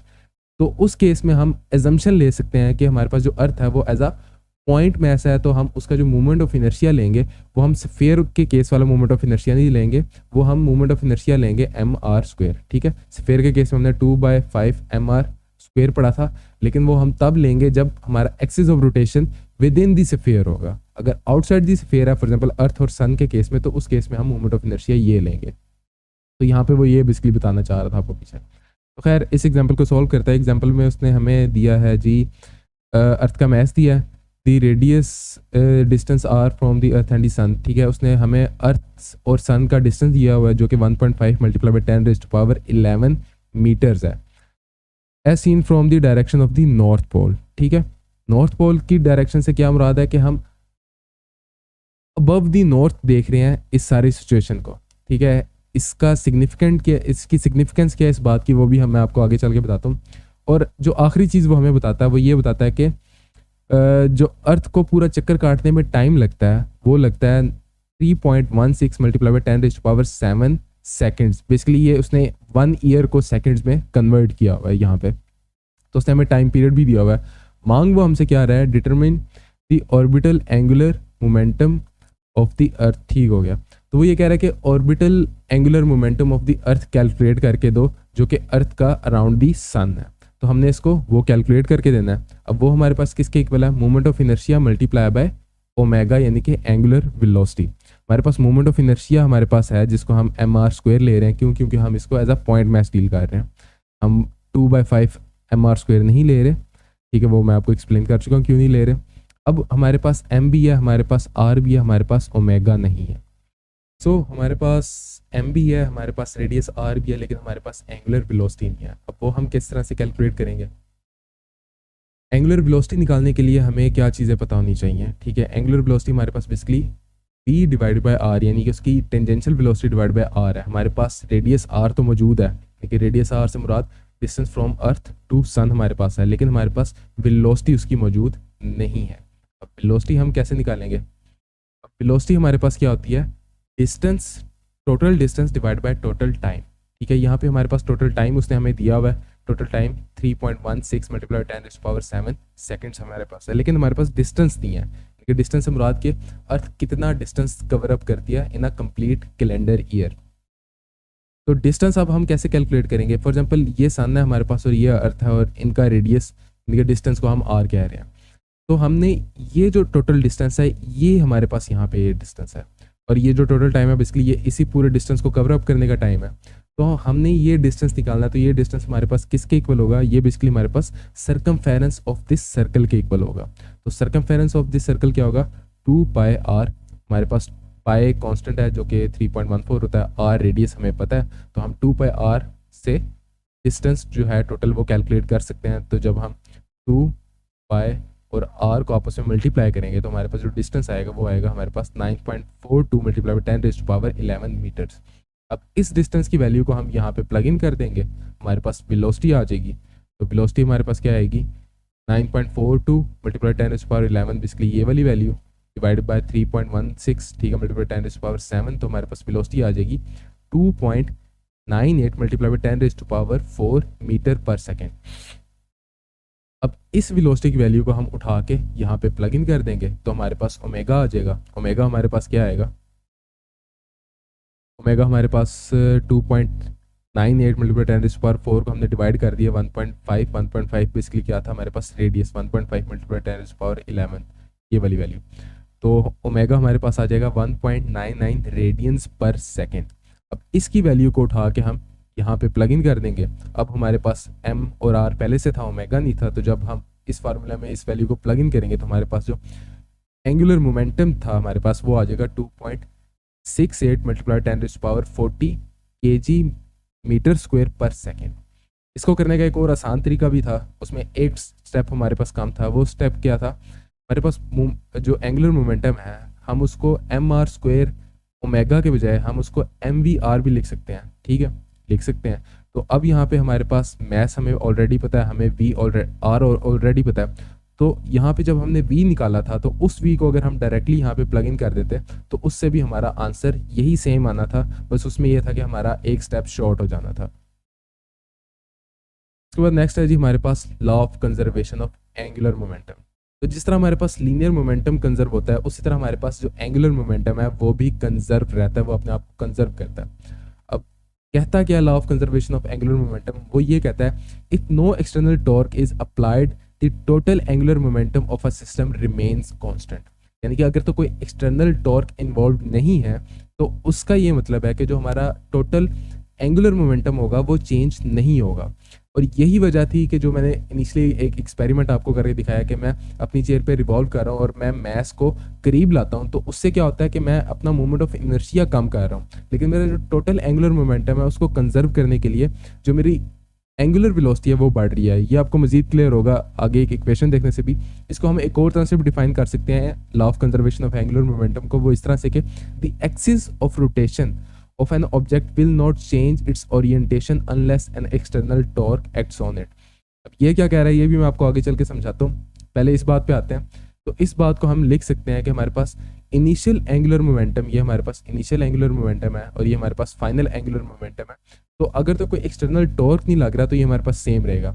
अब जब मेरे पास मैस था वो दूर था मेरे से, तो उसका ये मतलब था कि मेरे पास जो मोमेंट ऑफ इनर्शिया था वो मेरा ज़्यादा था। जब मैं उसको करीब लाया तो मैंने अपना मोमेंट ऑफ इनर्शिया क्या किया, कम कर दिया। अब जब मैंने मोमेंट ऑफ इनर्शिया कम किया तो उस चीज़ को कंजर्व करने के लिए जो मेरे पास एंगुलर वेलोसिटी थी वो मेरी बढ़ गई। तो यही वजह है कि अक्सर आपने आइस स्केटिंग कर रहे होते हैं लोग, तो वो अपने आप को जब अपना मोमेंट ऑफ इनर्शिया कम करते हैं तो उनकी एंगुलर वेलोसिटी बढ़ जाती है, और जब वो अपना मोमेंट ऑफ इनर्शिया बढ़ाते हैं तो वो उनकी एंगुलर वेलोसिटी कम हो जाती है। तो ये चीज़ हमें law of conservation of angular momentum से मिलती है। जो नेक्स्ट स्टेटमेंट है, अब इसका क्या मतलब है, अब इसमें वो ये कह रहा है कि अगर एक ऑब्जेक्ट रोटेट कर रहा है तो अपने एंगुलर मोमेंटम को कंजर्व करने के लिए वो अपना एक्सिस ऑफ रोटेशन चेंज नहीं करेगा। अगर तो वो अपना एक्सिस ऑफ रोटेशन चेंज करता है तो इसका मतलब है कि उसका एंगुलर मोमेंटम भी चेंज हो रहा है। और यही वजह थी जो मैंने आपको इनिशियली फ्रेंड्स फिजिक्स के सर मोहम्मद अली का जो एक्सपेरिमेंट दिखाया कि जिसमें व्हील को वो रोटेट करते हैं और वो छोड़ देते हैं, वो व्हील नीचे नहीं गिरता। वो इसलिए नीचे नहीं गिरता, वो अपना एक्सिस ऑफ रोटेशन को मेंटेन रखना चाह रहा है unless an external torque acts on it. अगर तो हम उस पर एक्सटर्नल टॉर्क लगा के उसको यूं कर दें फिर तो वो अपना एक्सिस ऑफ रोटेशन चेंज कर देगा, लेकिन अगर उस पर कोई एक्सटर्नल टॉर्क नहीं लग रहा तो वो अपना जो एक्सिस ऑफ रोटेशन है उसको मेंटेन रखेगा। तो ये दो चीज़ें हमें law of conservation of angular momentum से मिलती हैं यहाँ पे। नेक्स्ट चीज़ है हमारे पास रोटेशनल काइनेटिक एनर्जी। तो जिस तरह हमारे पास लीनियर काइनेटिक एनर्जी थी उसी तरह हमारे पास रोटेशनल काइनेटिक एनर्जी भी आती है। लीनियर काइनेटिक एनर्जी हमारे पास क्या थी, 1/2 mv²।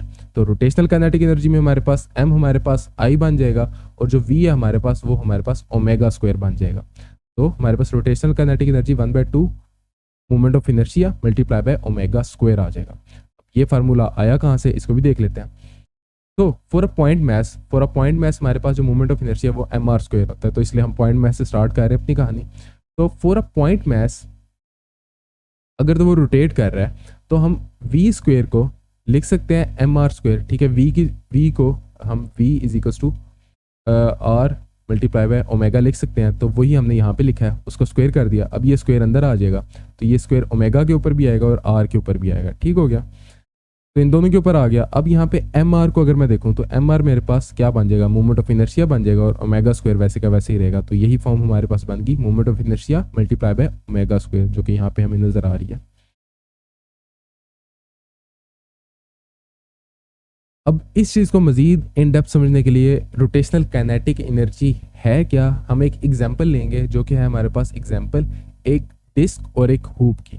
अब इस एग्जांपल में एक एक्सपेरिमेंट, एक थॉट एक्सपेरिमेंट कह लो इसको, कि फॉर एग्जांपल हमारे पास एक ये कह लो कि एक क्या कहेंगे, जो रैम पे हमारे पास है, ठीक है। इस रैम पे हमने एक डिस्क रखी है। डिस्क से ये मुराद है कि इंटरनली ये सॉलिड है, और एक हूप है। हूप से मुराद ये है कि सिर्फ जो मैस है वो आउटर सरफेस पे है। तो अब इन दोनों का मैस हमारे पास सेम है, इन दोनों को हम सेम हाइट से छोड़ते हैं। तो इन दोनों में से कौन सा ऑब्जेक्ट पहले नीचे पहुंचेगा? क्या ये दोनों सेम टाइम पे नीचे पहुंचेंगे? क्या हमारे पास जो ब्लू ऑब्जेक्ट है यानी कि डिस्क है वो हमारे पास पहले नीचे पहुंचेगा, या हमारे पास जो ऑरेंज ऑब्जेक्ट जो कि हमारे पास हूप है वो पहले नीचे पहुंचेगा? तो जब हम इन दोनों को नीचे फेंकते हैं तो हमारे पास जो डिस्क है वो पहले नीचे आ जाती है। अब इसकी वजह क्या है? अब हम इसको मैथमेटिकली प्रूव करेंगे कि डिस्क नीचे क्यों आती है पहले। तो उससे हमें ये समझना पड़ेगा कि हमारे पास एनर्जीज किस तरह से चेंज हो रही हैं। तो जो एनर्जी हमारे पास इनिशियली जब एट रेस्ट है एट सम हाइट, ये दोनों ऑब्जेक्ट्स, इनमें कुछ ना कुछ पोटेंशियल एनर्जी है। अब इनकी जो पोटेंशियल एनर्जी है वो हमारे पास एक तो रोटेशनल काइनेटिक एनर्जी में चेंज हो रही है, दूसरा ट्रांसलेशनल काइनेटिक एनर्जी में चेंज हो रही है। ये चीज़ समझाने के लिए फॉर एग्जांपल अगर ये एक ऑब्जेक्ट है, इसको मैं फॉर एग्जांपल खड़े खड़े रोटेट कर रहा हूँ, तो इसमें सिर्फ हमारे पास क्या है?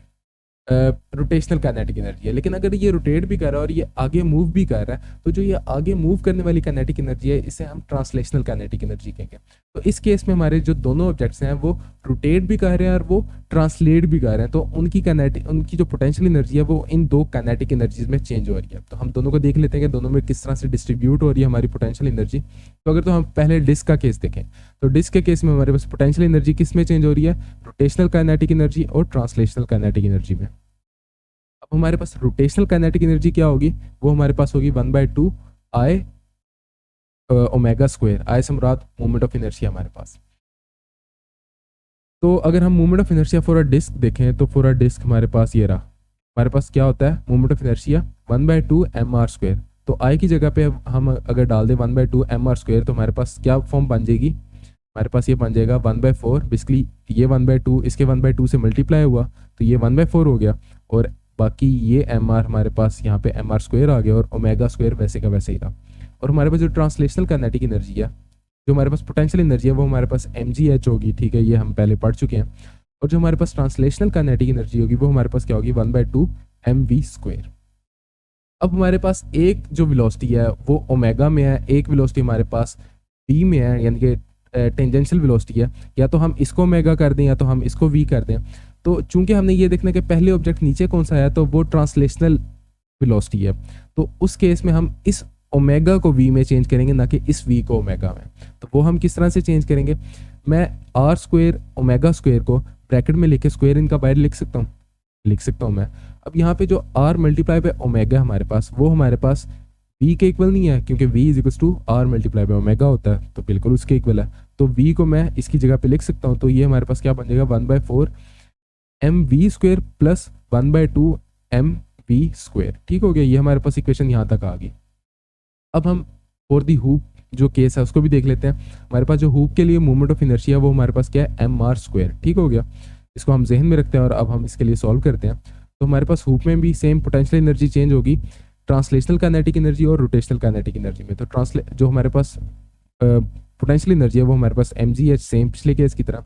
जो हमारे पास रोटेशनल काइनेटिक एनर्जी है वो हमारे पास 1/2 movement of inertia multiply by omega square होगी।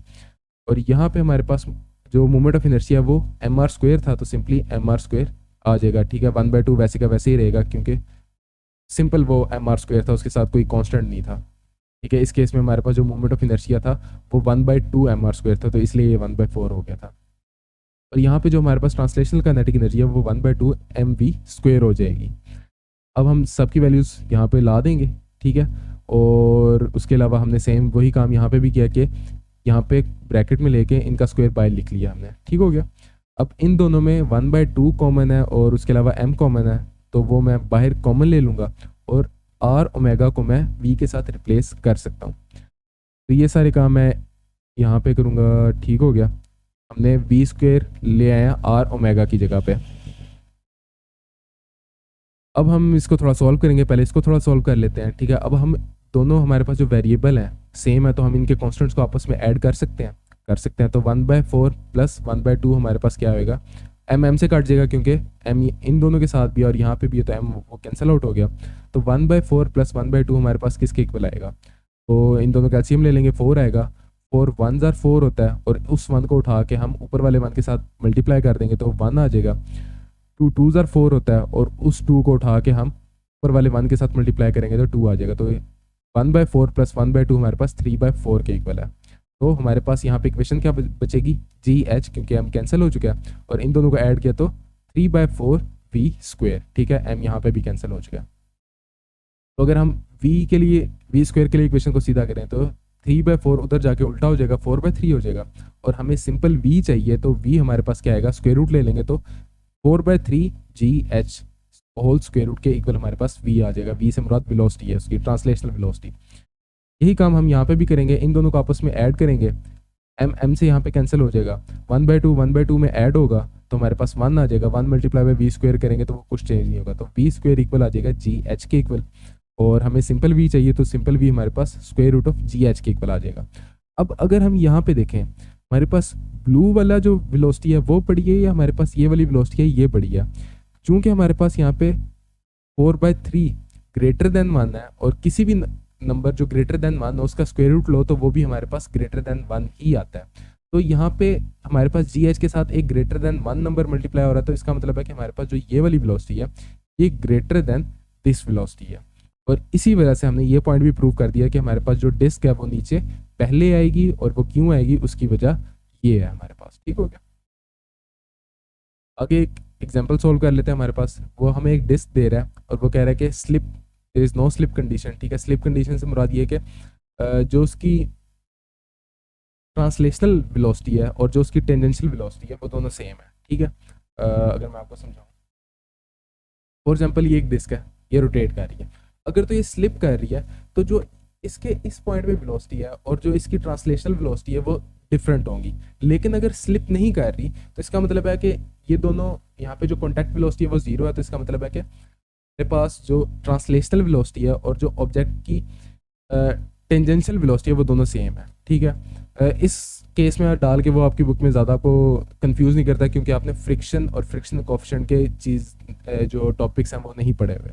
तो खैर इस स्टेटमेंट से कोई अमल दखल नहीं पड़ता ज़्यादा। आगे वो हमें क्या बता रहा है कि डाउन द हिल आ रहा है और उस हिल की जो टोटल हाइट है वो 10 मीटर है।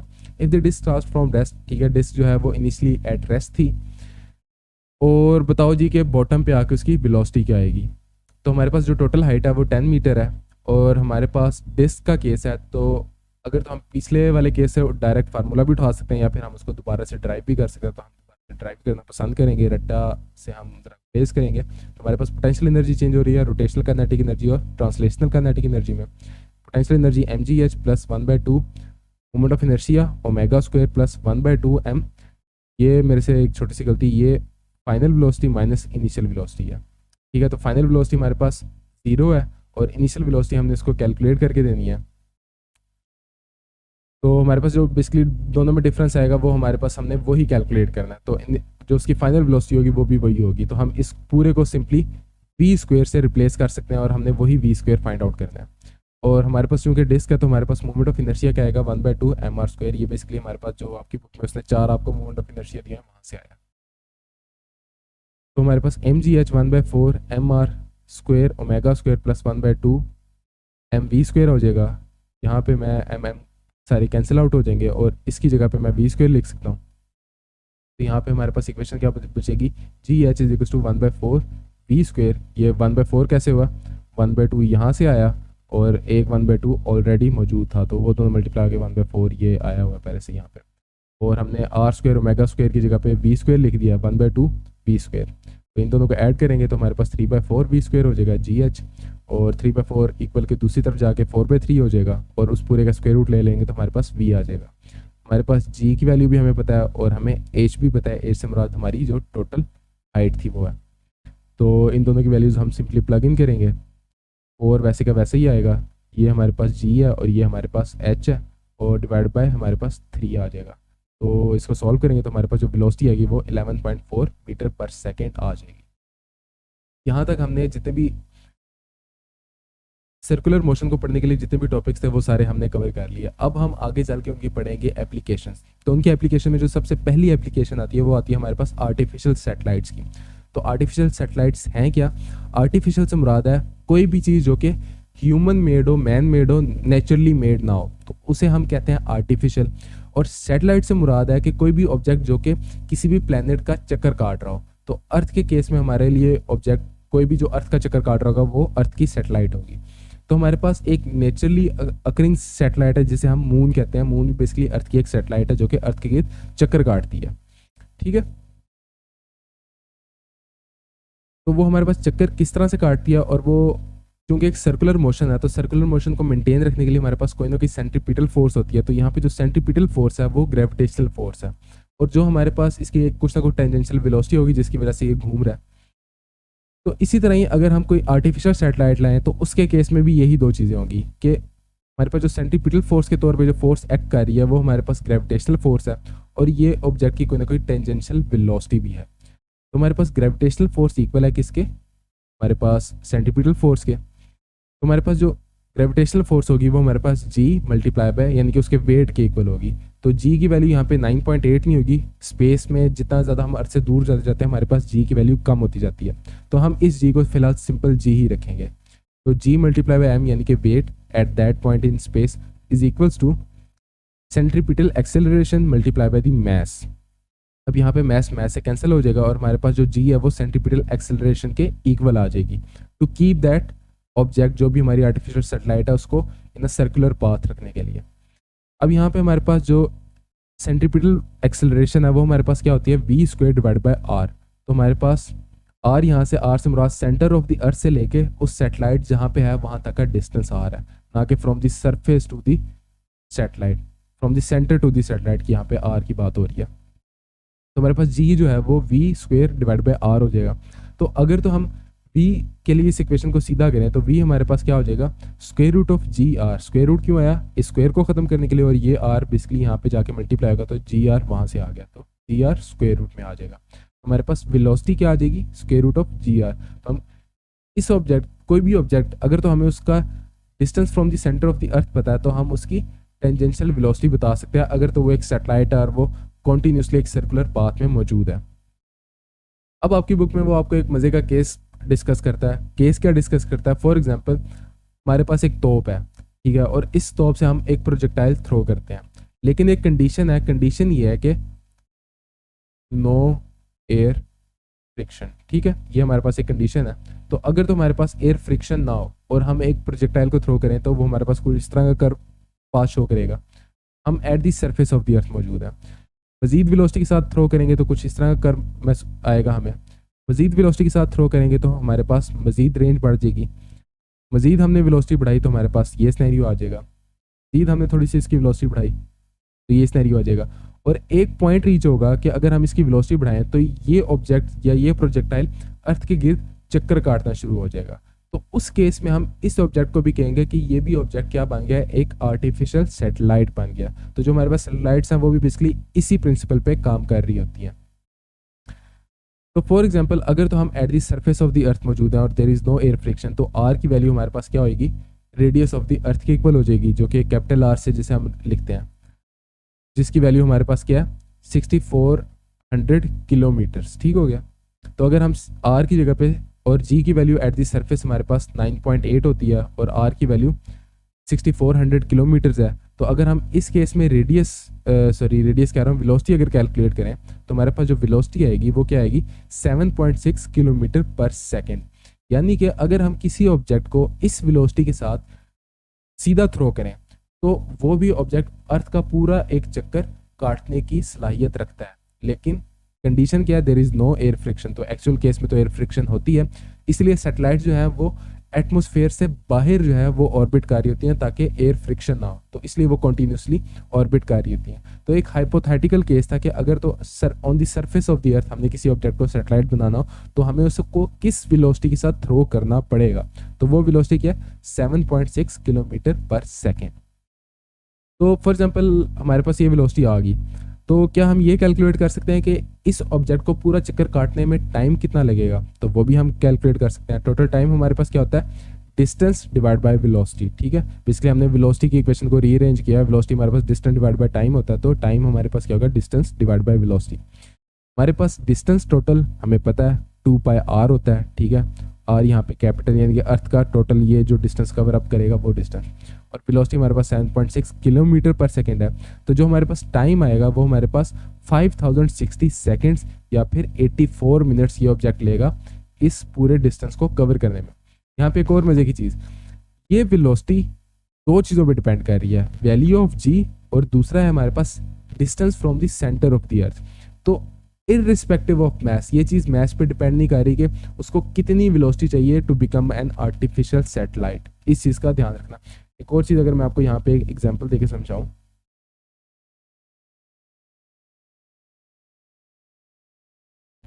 फॉर एग्जांपल ये हमारे पास एक सैटेलाइट है, ठीक है, जो कि अर्थ के गिर्द रिवॉल्व कर रही है। तो अगर तो मैं सैटेलाइट का मैस चेंज करूं, अब मैंने सैटेलाइट का मैस बढ़ा दिया तो उससे उसके ऑर्बिट में कोई फ़र्क नहीं आया, ठीक है। अगर मैं उसका मैस कम भी कर देता हूँ उससे भी कोई फ़र्क नहीं आता। लेकिन अगर मैं mess of the earth change कर दूँ तो उससे ये सैटेलाइट अर्थ में गिर जाएगी, ठीक है। तो बेसिकली आपको समझाने का मकसद ये था कि सैटेलाइट के मैस पे क्यों नहीं डिपेंड कर रहा हमारे पास जो उसकी वेलोसिटी है, उसका ऑर्बिट है, वो इसलिए नहीं कर रहा है कि जो हमारे पास सैटेलाइट का मैस है वो as compare to mass of the earth बहुत ज़्यादा कम है। तो उसके मैस को बढ़ा दो या कम कर दो, उससे फ़र्क नहीं पड़ेगा। नेक्स्ट टॉपिक है हमारे पास रियल वेट और अपेरेंट वेट। अब वेट है क्या? वेट बेसिकली हमारे पास वेलोसिटी, यस वेलोसिटी नहीं 7.9 होगी या 7.6 होगी, देख लेते हैं वो भी। अब की अगर बुक में देखें हमारे पास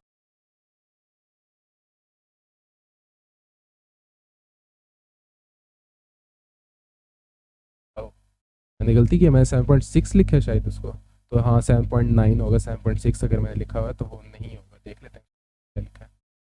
हाँ मैंने 7.6 लिखा है जो कि गलत है, 7.9 होना चाहिए इसको। Thank you so much for the correction Tara Baloch. So next चीज़ है हमारे पास रियल और अपेरेंट वेट। तो रियल और अपेरेंट वेट बेसिकली है क्या कहानी?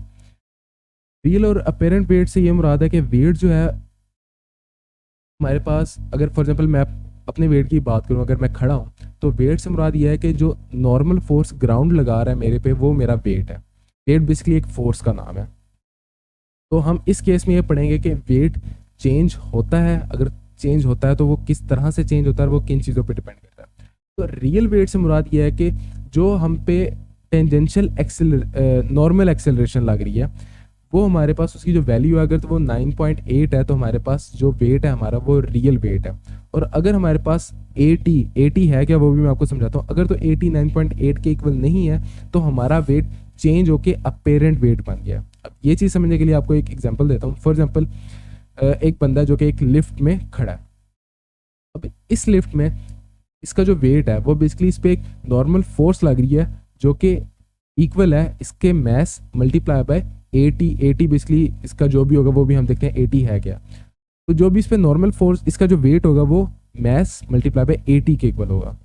फॉर एग्जाम्पल इस बंदे ने एक ऑब्जेक्ट पकड़ा हुआ है, ठीक है, एक वेटिंग मशीन के साथ, और उसका कुछ ना कुछ वेट भी है, तो उसका weight in terms of tension calculate हो रहा है। तो जो इस बंदे का सिनेरियो है वो भी सेम यही है कि इसके वेट को बैलेंस करने के लिए इस पर नॉर्मल फोर्स लग रही है और इस ऑब्जेक्ट के मैस को वेट को बैलेंस करने के लिए इस पर equal but in opposite direction tension force लग रही है।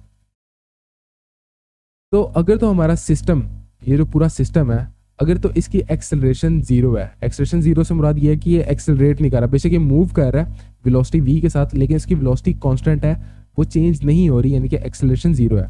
तो उस केस में हमारे पास जो उस पे किसी भी ऑब्जेक्ट पे लगने वाली टोटल फोर्सेज होंगी वो इक्वल होंगी, उनका सम लें तो वो हमारे पास मैस टाइम्स एक्सेलरेशन के इक्वल होगी। तो ये एक्सेलरेशन और ये एक्सेलरेशन ऑफ द सिस्टम है ये। तो हमारे पास टोटल, अगर हम इस ऑब्जेक्ट की बात करें जो कि इस बंदे पकड़ा हुआ है, इस पे कौन सी फोर्सेस लग रही हैं? इस पे दो फोर्सेस लग रही हैं। एक उसका वेट है जो कि डाउनवर्ड्स है इसलिए वो नेगेटिव है, दूसरी चीज़ टेंशन है जो कि अपवर्ड्स है इसलिए वो पॉजिटिव है। वो इक्वल किसके होंगे? इक्वल होंगे m मल्टीप्लाई बाय a से मुराद सिस्टम की एक्सेलरेशन। तो अगर हम इसकी टेंशन के लिए इक्वेशन को सीधा करें तो w उधर जाके पॉजिटिव हो जाएगा, तो हमारे पास इक्वेशन क्या बनेगी? t is equals to w plus ma।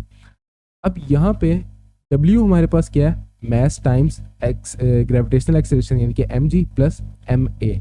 अब यहाँ से मैस को मैं अगर कॉमन ले लूँ तो मेरे पास जो टोटल एक्सेलरेशन है वो g प्लस a के इक्वल है।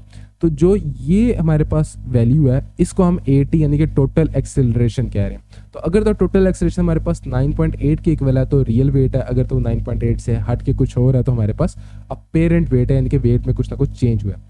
तो अगर तो हम इसकी वैल्यू 0 कर दें, यानी कि A की वैल्यू हमने सिस्टम की एक्सेलरेशन 0 लिया, तो अगर तो हम 0 कर दें तो जो हमारे पास टेंशन होगी, यानी कि जो फॉर एग्जांपल कुछ वेटिंग मशीन्स होती हैं जो कि टेंशन की सूरत में वेट मेजर करती हैं, तो अगर तो ये यहाँ पे उसका मैस या उसका वेट देख रहा होगा तो उसका वेट जो mg के इक्वल ही आएगा उसको।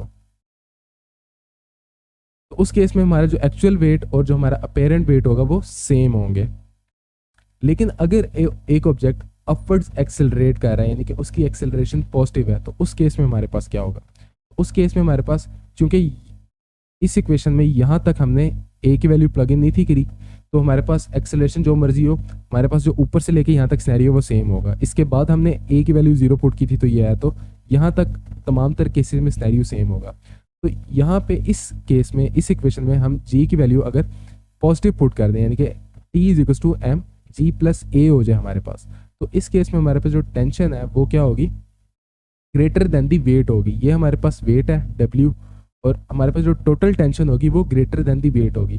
इसी तरह अगर ऑब्जेक्ट ऊपर, ये हमारे पास सिस्टम से मुराद फॉर एग्जांपल अगर ये एक लिफ्ट है, अगर ये अपवर्ड्स एक्सेलरेट कर रही है तो हमें अचानक से महसूस होगा कि हमारा वेट बढ़ गया।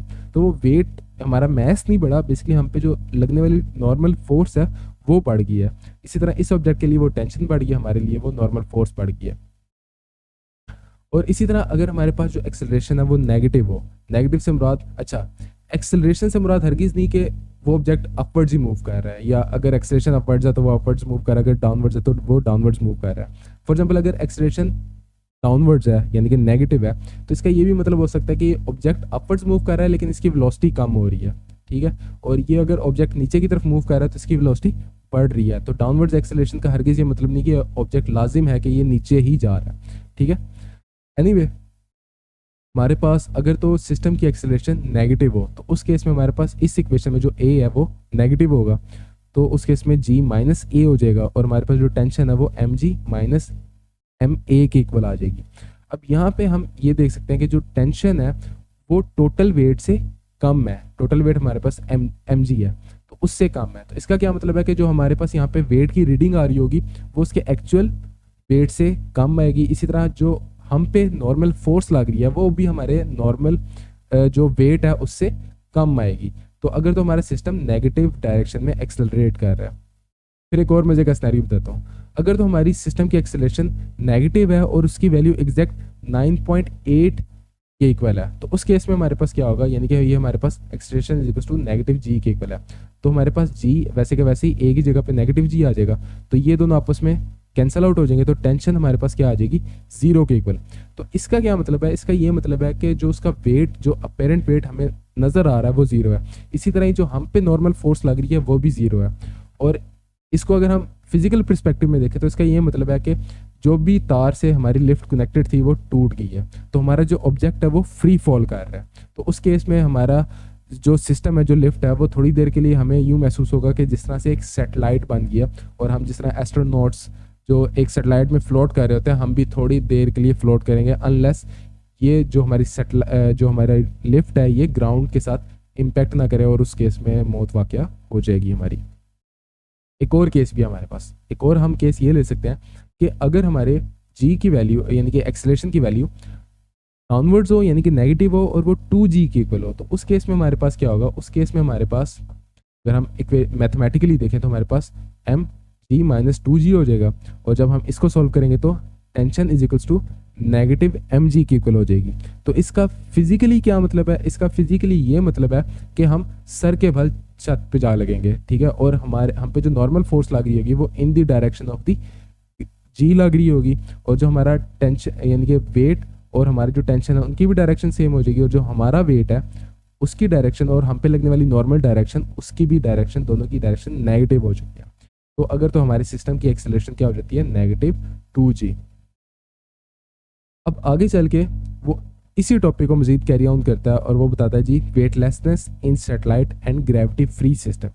अब ग्रेविटी फ्री सिस्टम से क्या मुराद है? ग्रेविटी फ्री सिस्टम से हरगिज़ मुराद ये नहीं है कि हमारे पास जो ग्रेविटेशनल फील्ड है वो 0 है, या जी की वैल्यू 0 है, ऐसा बिल्कुल भी नहीं है। इसका ये मतलब है कि जो हमारे सिस्टम की एक्सेलरेशन है वो इक्वल टू जी है, ठीक है, और जो हमारी यानी कि इक्वल टू किधर गया, हमारे पास जो ये बेसिकली सिस्टम की एक्सेलरेशन है वो इक्वल टू नेगेटिव जी है, तो जो हमारी टोटल एक्सेलरेशन है वो हमारे पास 0 के इक्वल है, तो उसको हम कहेंगे कि हमारा ग्रेविटी फ्री सिस्टम है। तो जो हमारी सैटेलाइट्स में सिस्टम होता है, यानी कि जो आपको एस्ट्रोनॉट्स फ्लोट करते हुए नजर आ रहे थे और कहा जाता है कि यहाँ पे 0 जी है, तो 0 जी से मुराद टोटल एक्सेलरेशन 0 है। तो ऐसा इसका बिल्कुल भी मतलब नहीं कि वहाँ पे ग्रेविटेशनल फोर्स नहीं है, ग्रेविटेशनल फील्ड नहीं है, वो मौजूद है, लेकिन वो सिस्टम की टोटल एक्सेलरेशन हमारे पास 0 है, तो इसलिए हम उसे 0 जी कहते हैं। जो अभी आपको लिफ्ट के केस में मैंने आपको केस दिया था कि आपकी लिफ्ट की रस्सी कट जाती है और आप नीचे गिरने लग जाते हो, तो उस केस में भी आपके सिस्टम की एक्सेलरेशन नेगेटिव जी होगी और आपकी जो टोटल एक्सेलरेशन होगी वो 0 होगी, तो आपकी वो जो लिफ्ट है जो कि फ्री फॉल कर रही है वो भी थोड़ी सी देर के लिए हमारे पास क्या बन जाएगी, एक सैटेलाइट बन जाएगी। सैटेलाइट तो नहीं बनेगी, यानी कि सैटेलाइट में जिस तरह एस्ट्रोनॉट्स फ्लोट कर रहे होते हैं, तो हम भी थोड़ी देर के लिए वो चीज़ इंजॉय करेंगे तब तक जब तक कि वो हमारी जो लिफ्ट है वो ग्राउंड के साथ इम्पैक्ट नहीं करती। सो अब ग्रेविटी फ्री सिस्टम में हमारे पास जो फोर्स है सेंटीमीटर, फॉर एग्जांपल अगर मैं आपको एग्जांपल, सैटेलाइट्स जो हैं वो अर्थ के रोटेट कर रही होती हैं, ठीक है, तो उनके लिए जो हमारे पास जो सेंट्रीपिटल फोर्स होती है वो ग्रेविटेशनल फोर्स के इक्वल होती है। तो अगर एक सैटेलाइट के लिए ग्रेविटेशनल फोर्स देखें तो वो क्या होगी, जी mass of the earth multiply by mass of the satellite divided by the radius r का स्क्वायर इक्वल है सेंट्रीपिटल फोर्स के इक्वल, जो कि mv square divide by r है। तो यहाँ पे हमारे पास मैस से कैंसिल हो जाएगा, यहाँ पे r इसके स्क्वायर के साथ कैंसिल हो जाएगा, यहाँ पे अकेला r बच जाएगा। तो बेसिकली हमारे पास जो v है, v यानी कि v से मुराद ये है कि उस सैटेलाइट की जो वेलोसिटी है वो हमारे पास क्या हो जाएगी, G M E divide by r, ठीक है। तो हमारे पास वो जी भी एक कांस्टेंट है, हमारे पास मैस ऑफ द अर्थ भी एक कांस्टेंट है, आर अलबत्ता हमारे पास चेंज होगा। तो जिस तरह से हमारे पास आर चेंज होता जाता है उसी तरह से हमारे पास वेलोसिटी ऑफ द सैटेलाइट भी चेंज होती जाएगी। अब ऑर्बिटल वेलोसिटी बेसिकली हमारे पास ऑर्बिटल वेलोसिटी ही है।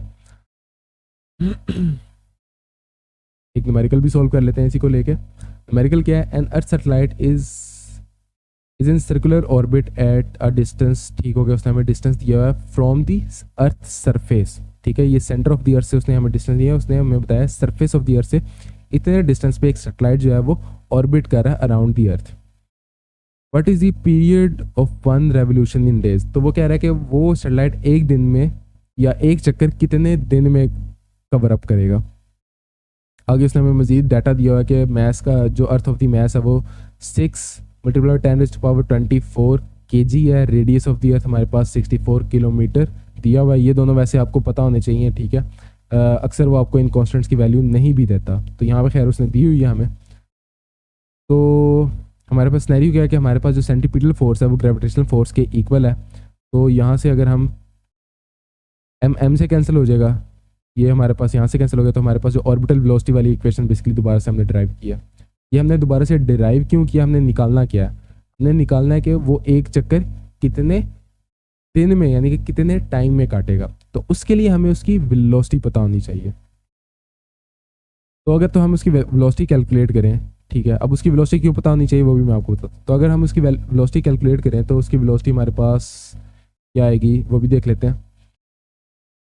आर हमारे पास, आर की वैल्यू हमने ये ली है, ना कि ये वैल्यू हमने क्यों ली है, क्योंकि जो आर है वो टोटल डिस्टेंस हमारे पास from the centre of the earth to the satellite है, तो उसमें हम 6400 किलोमीटर्स को भी ऐड अप करेंगे इसमें। तो जब हम वो ऐड अप करेंगे तो हमारे पास 3,90,400 मल्टीप्लाई 10⁻³ मीटर्स बनता है। तो खैर हम वी कैलकुलेट करेंगे तो वो हमारे पास क्या आ जाएगा, 1010 मीटर पर सेकेंड। अब वी हमने क्यों कैलकुलेट किया, बेसिकली हमने तो असल में तो टाइम पीरियड निकालना है। तो अगर तो हमें उसकी वेलोसिटी पता है और हमें पता है कि पूरे चक्कर का डिस्टेंस कितना है, ठीक है, तो हमें डिस्टेंस पता है और हमें वेलोसिटी पता है, तो वहाँ से हम उसका वो टाइम पीरियड निकाल सकते हैं। क्यों, क्योंकि टाइम पीरियड हमारे पास डिस्टेंस डिवाइड बाय वेलोसिटी है। तो वेलोसिटी हमने निकाल लिया है, डिस्टेंस हमने निकालना है। जब ये दोनों चीज़ें निकाल लेंगे तो फिर हमारे पास टाइम पीरियड आएगा। तो डिस्टेंस हमारे पास क्या है, 2 मल्टीप्लाई बाय पाई यानी कि 2 पाई आर बेसिकली हमारे पास यहाँ पे डिस्टेंस की वैल्यू है। तो 2 पाई यानी कि 3.14, ठीक है। कैलकुलेटर में आप डायरेक्ट पाई की एग्जैक्ट वैल्यू भी प्लग इन कर सकते हो, और मल्टीप्लाई पे हमारे पास जो टोटल डिस्टेंस है, ठीक है, यानी कि टोटल रेडियस जो कि हमारे पास 3,90,000 कुछ ब्ला ब्ला करके इस तरह से है। तो जब हम इन सब की वैल्यूज़ को सॉल्व करेंगे तो टाइम पीरियड हमारे पास क्या आएगा, टाइम पीरियड इन सेकंड्स हमारे पास 2.4 मल्टीप्लाई 10⁻6 सेकंड्स आएगा। लेकिन उसने हमने टाइम पीरियड क्या किया, इन डेज बताओ, तो एक दिन में हमारे पास कितने सेकंड्स होते हैं, तो हम उसको उसके साथ डिवाइड कर देंगे। तो एक दिन में टोटल हमारे पास 24 घंटे होते हैं, तो एक घंटे हमारे पास जो सेकंड्स होंगे वो 60 मल्टीप्लाई बाय 60 होंगे, मल्टीप्लाई बाय 24, तो ये हमारे पास सेकंड्स इन अ डे आ जाएंगे। तो जब हम इसको सॉल्व करेंगे तो हमारे पास जो डेज का नंबर आएगा वो 28 डेज है, यानी कि इस सैटेलाइट को पूरा चक्कर काटने में जो टाइम पीरियड लगेगा वो लगेगा 28 डेज। तो इसमें जो नेक्स्ट अप चीज़ आती है वो है आर्टिफिशियल ग्रेविटी। तो आर्टिफिशियल ग्रेविटी है क्या, उसको समझने के लिए उससे पहले आपको ये समझना पड़ेगा कि जो साइंटिस्ट हैं वो स्पेस में जाते क्यों हैं। क्या वो सिर्फ एक झूला लेने जाते हैं, जबकि ऐसा नहीं है। वो बेसिकली स्पेस में इसलिए जाते हैं कि उन्होंने कुछ एक्सपेरिमेंट्स कंडक्ट करने होते हैं इन टू दी ज़ीरो जी। तो उनमें से एक एप्लीकेशन हमें मेडिकल साइंसेज में मिलती है कि क्रिस्टल्स जो हैं वो डिफरेंटली फॉर्म करते हैं अंडर डिफरेंट ग्रेविटेशनल फोर्सेस। तो उसमें फॉर एग्जांपल अगर ज़ीरो जी में कुछ क्रिस्टल्स होते हैं जो कि डिफरेंटली फॉर्म करते हैं, तो फार्मास्यूटिकल में इसकी एक बहुत बड़ी एप्लीकेशन है। अब एक कह लो कि एक साइंस फिक्शनल या एक हाइपोथेटिकल स्नैरियो, एक हाइपोथेसिस है कि अगर फॉर एग्जांपल ह्यूमंस जो हैं वो स्पेस में कॉलोनाइज करते हैं, तो एक स्पेसशिप की सूरत में, तो हमारी जो बॉडीज़ हैं वो इस तरह से कह लो कि इवॉल्व हुई हैं कि हम ज़ीरो ग्रेविटी में ज़्यादा देर सर्वाइव नहीं कर सकते। हमारा बोन स्ट्रक्चर जो है वो वीक हो जाता है, हमारा जो बोन मैस है वो लूज़ आउट होता है। तो जो ह्यूमंस हैं वो ज़ीरो जी के लिए तैयार नहीं है फिज़िकली। तो एक हाइपोथेटिकली एक कॉन्सेप्ट दिया गया कि स्पेस में रहते हुए किस तरह से एक आर्टिफिशियल ग्रेविटी बनाई जा सकती है। अब उसका कॉन्सेप्ट क्या है, उसके कॉन्सेप्ट का ताल्लुक जो है सर्कुलर मोशन से बहुत गहरा है। अब कॉन्सेप्ट क्या है कि हमारी जो शिप हो वो सर्कुलर हो और वो रोटेट कर रही हो अबाउट सम एक्सिस।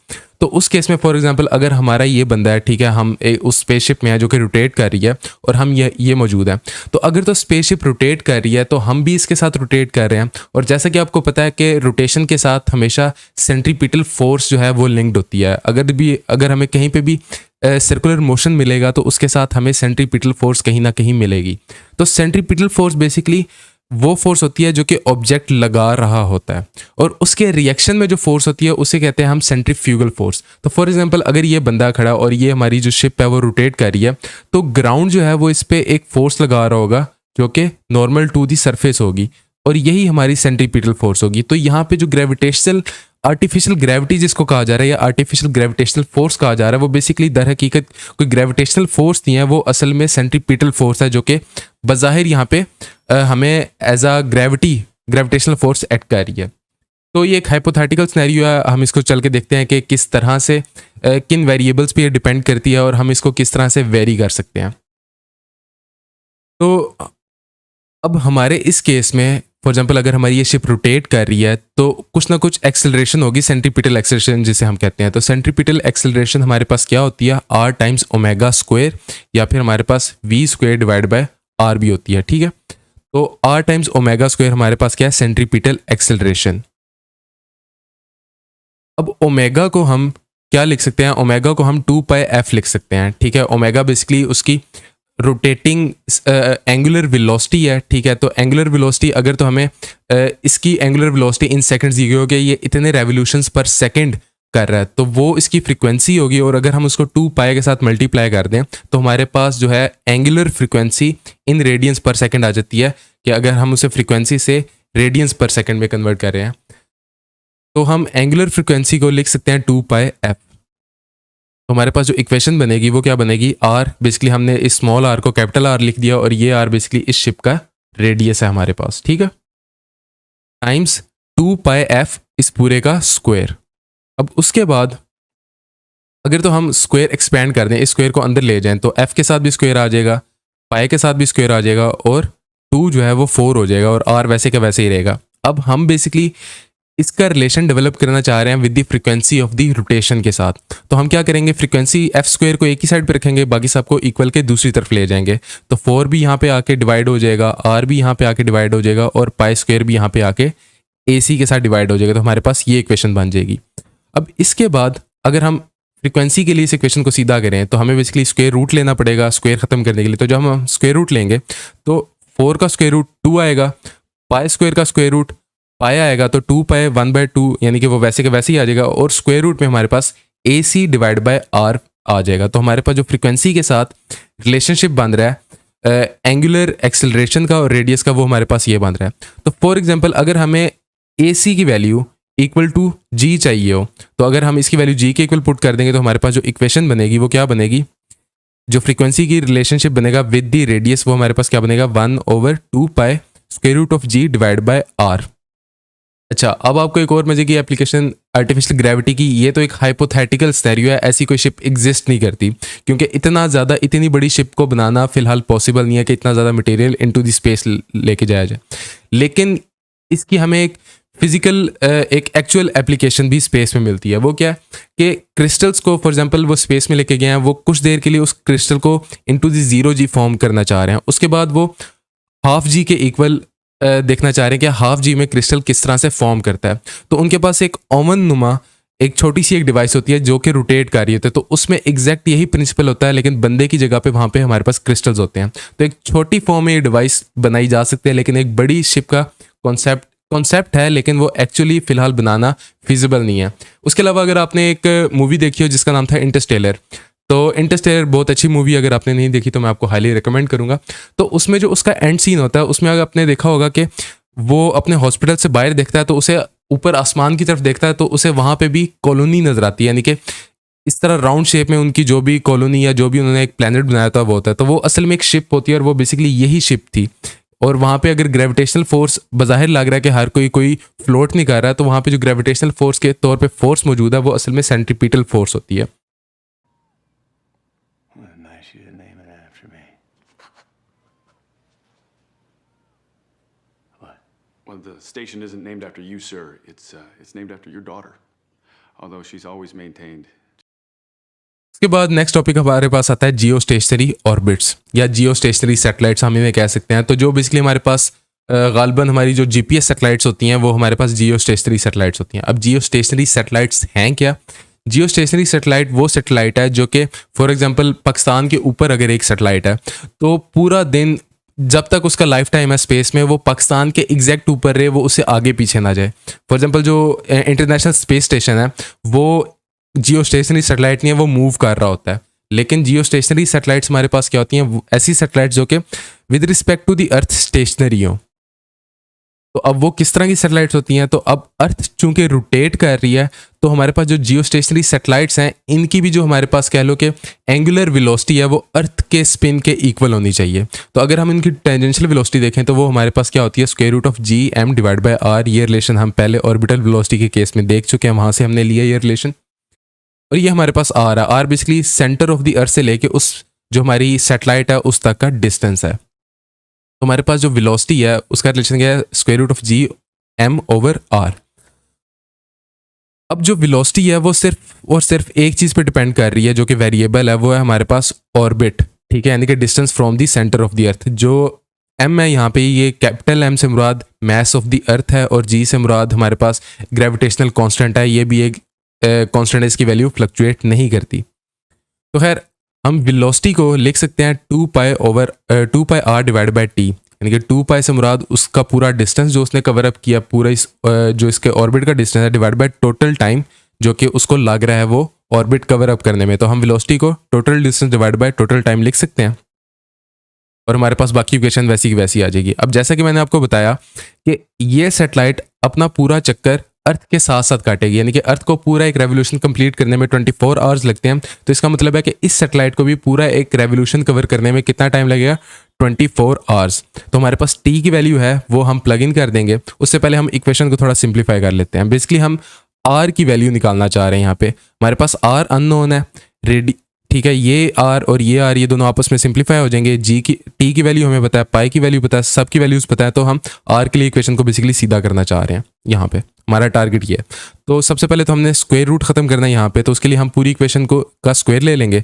तो इस साइड पे स्क्वायर लेंगे तो इसका स्क्वायर लेंगे तो ये 4 हो जाएगा, इसका स्क्वायर लेंगे तो ये हमारे पास पाई स्क्वायर हो जाएगा, इसका स्क्वायर लेंगे तो R स्क्वायर हो जाएगा, इसका स्क्वायर लेंगे तो ये T स्क्वायर हो जाएगा और यहाँ पे स्क्वायर लेंगे तो ये आपस में कैंसिल आउट हो जाएंगे, तो हमारे पास इक्वेशन इस फॉर्म में आ जाएगी।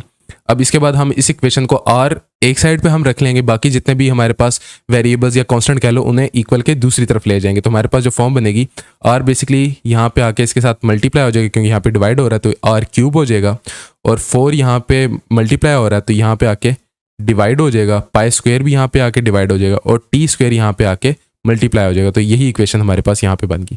अब r के लिए हमारे पास r क्यूब है, हमें सिंपल r चाहिए, तो हम क्या करेंगे, दोनों साइडों पे क्यूब रूट ले लेंगे। ठीक है, यहाँ पे भी क्यूब रूट ले लेंगे और यहाँ पे भी हम क्यूब रूट ले लेंगे। तो यहाँ पे ये क्यूब इसके साथ कट जाएगा और इस साइड पे हमारे पास इक्वेशन वैसी की वैसी रहेगी। तो r is equals to GMT square divided by 4 pi square और इस पूरे का क्यूब रूट। तो r की वैल्यू हमारे पास, r की जो इक्वेशन बनती है वो ये बनती है। अब अगर यहाँ पे हम देखें, g भी हमारे पास एक कांस्टेंट है, उसकी वैल्यू चेंज नहीं हो रही, मास ऑफ द अर्थ भी एक कांस्टेंट है, उसकी वैल्यू भी चेंज नहीं हो रही, हमारे पास जो पाई है वो भी एक कांस्टेंट है, उसकी वैल्यू भी चेंज नहीं हो रही, और जो टी है यहाँ पे वो भी हमारे पास एक कांस्टेंट है, उसकी वैल्यू भी चेंज नहीं हो रही, और उसकी वैल्यू क्या है 24 आवर्स। तो अगर हम उसे सेकंड्स में चेंज करें तो वो हमारे पास 86,400 सेकंड्स इन अ डे आती है। तो हमारे पास टी की वैल्यू भी हमें पता है। तो जब हम ये सारी वैल्यूज प्लग इन कर दें तो हमारे पास जो आर की वैल्यू है वो आती है 4.23 मल्टीप्लाई बाय 10⁻⁷ मीटर्स, यानी कि आर की वैल्यू हमारे पास फिक्स है। इससे हमें क्या पता चलता है, इसको अगर हम किलोमीटर्स में भी लिखना चाहें हम वो भी लिख सकते हैं।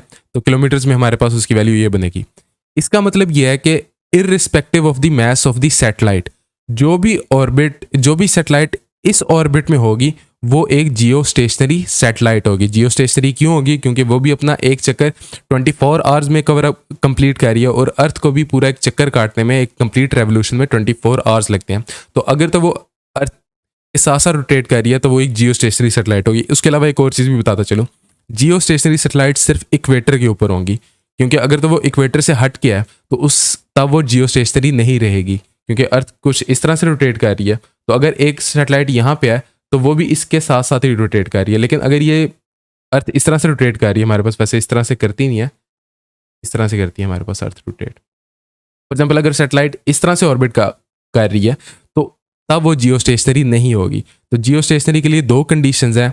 एक तो आपकी वो बुक में बताता है, मेरे ख्याल से इक्वेटर वाली बात वो आपकी बुक में नहीं बताता, लेकिन कॉमन सेंस वाली बात है, आप खुद इस चीज़ को एनालाइज कर सकते हो कि जियो स्टेशनरी सैटेलाइट को इक्वेटर के ऊपर होना लाजिम है। एक न्यूमेरिकल भी सॉल्व कर लेते हैं, उसमें भी हम दोबारा से यही वैल्यू कैलकुलेट करेंगे। तो यहाँ पे वो हमें सिनेरियो क्या दे रहा है, यहाँ पे वो हमें कहता है जी कि सिंक्रोनस सैटेलाइट है। सिंक्रोनस का मतलब ये है कि उसकी रोटेशन अर्थ के साथ सिंक्ड है। तो इसका मतलब है कि एक जियो स्टेशनरी सैटेलाइट है। ये बात वो इस न्यूमेरिकल में 2-3 जगह रिपीट भी करता है। तो अगर आपको सिंक्रोनस का मतलब नहीं भी पता तो वो आगे मजीद बता देता है कि ये जो सैटेलाइट है ये कंप्लीट चक्कर 24 आवर्स में कंप्लीट कर रही है। तो यहाँ से भी आपको पता चल गया कि ये एक जियो स्टेशनरी सैटेलाइट है और इसका टाइम पीरियड कितना है, 86,400 सेकेंड्स। उसके बाद नेक्स्ट चीज़ वो हमें क्या बताया, so if the satellite circles eastwards above the equator, कि इक्वेटर के ऊपर वो ईस्टवर्ड्स यानी कि from west to east move कर रही है। ठीक हो गया, मैंने आपको वैसे अर्थ की रोटेशन जो मैंने प्रीवियसली बताई थी वो ठीक थी, जो मैंने उसको चेंज करके दोबारा बताई थी वो गलत थी। ईस्टवर्ड्स हमारे पास अर्थ रोटेट करती है, ठीक हो गया।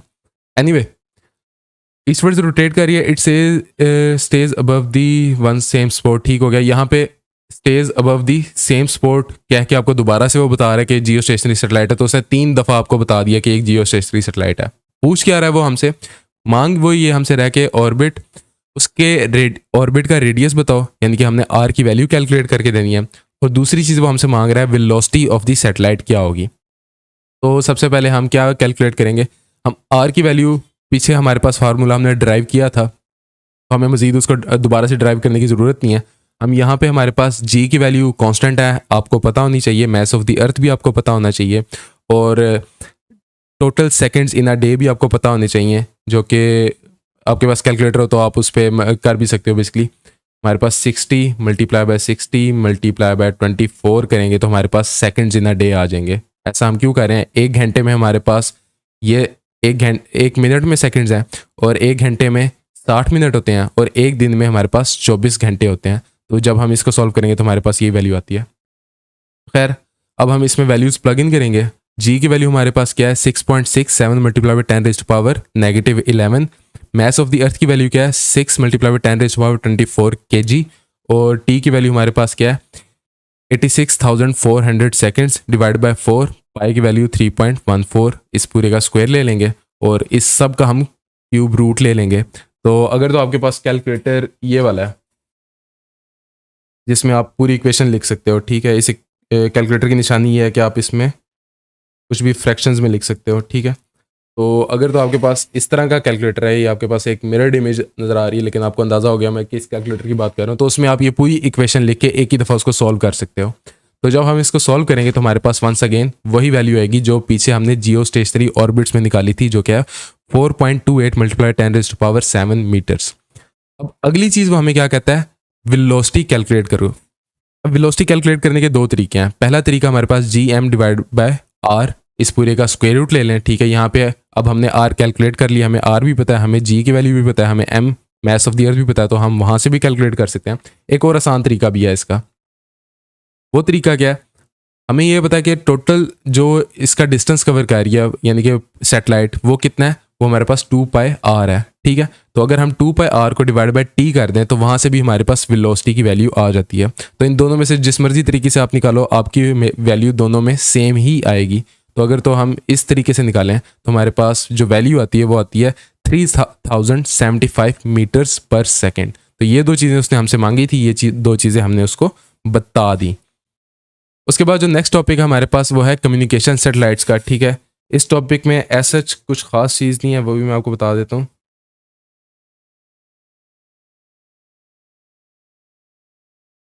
बेसिकली ये हमारे पास एक रीडिंग असाइनमेंट है, तो आपने बेसिकली सिंपली इसको यहाँ से रीड कर लेना है, ठीक है। इसमें कुछ इन डेप्थ है नहीं। बेसिकली वो आपको कम्युनिकेशन सैटेलाइट्स का नेटवर्क बता रहा है कि टोटल हमें 3 सैटेलाइट चाहिए होती हैं इस नेटवर्क को बिल्डअप करने के लिए। तो ये सिंपल एक रीडिंग असाइनमेंट है, इसको आप रीड कर सकते हैं।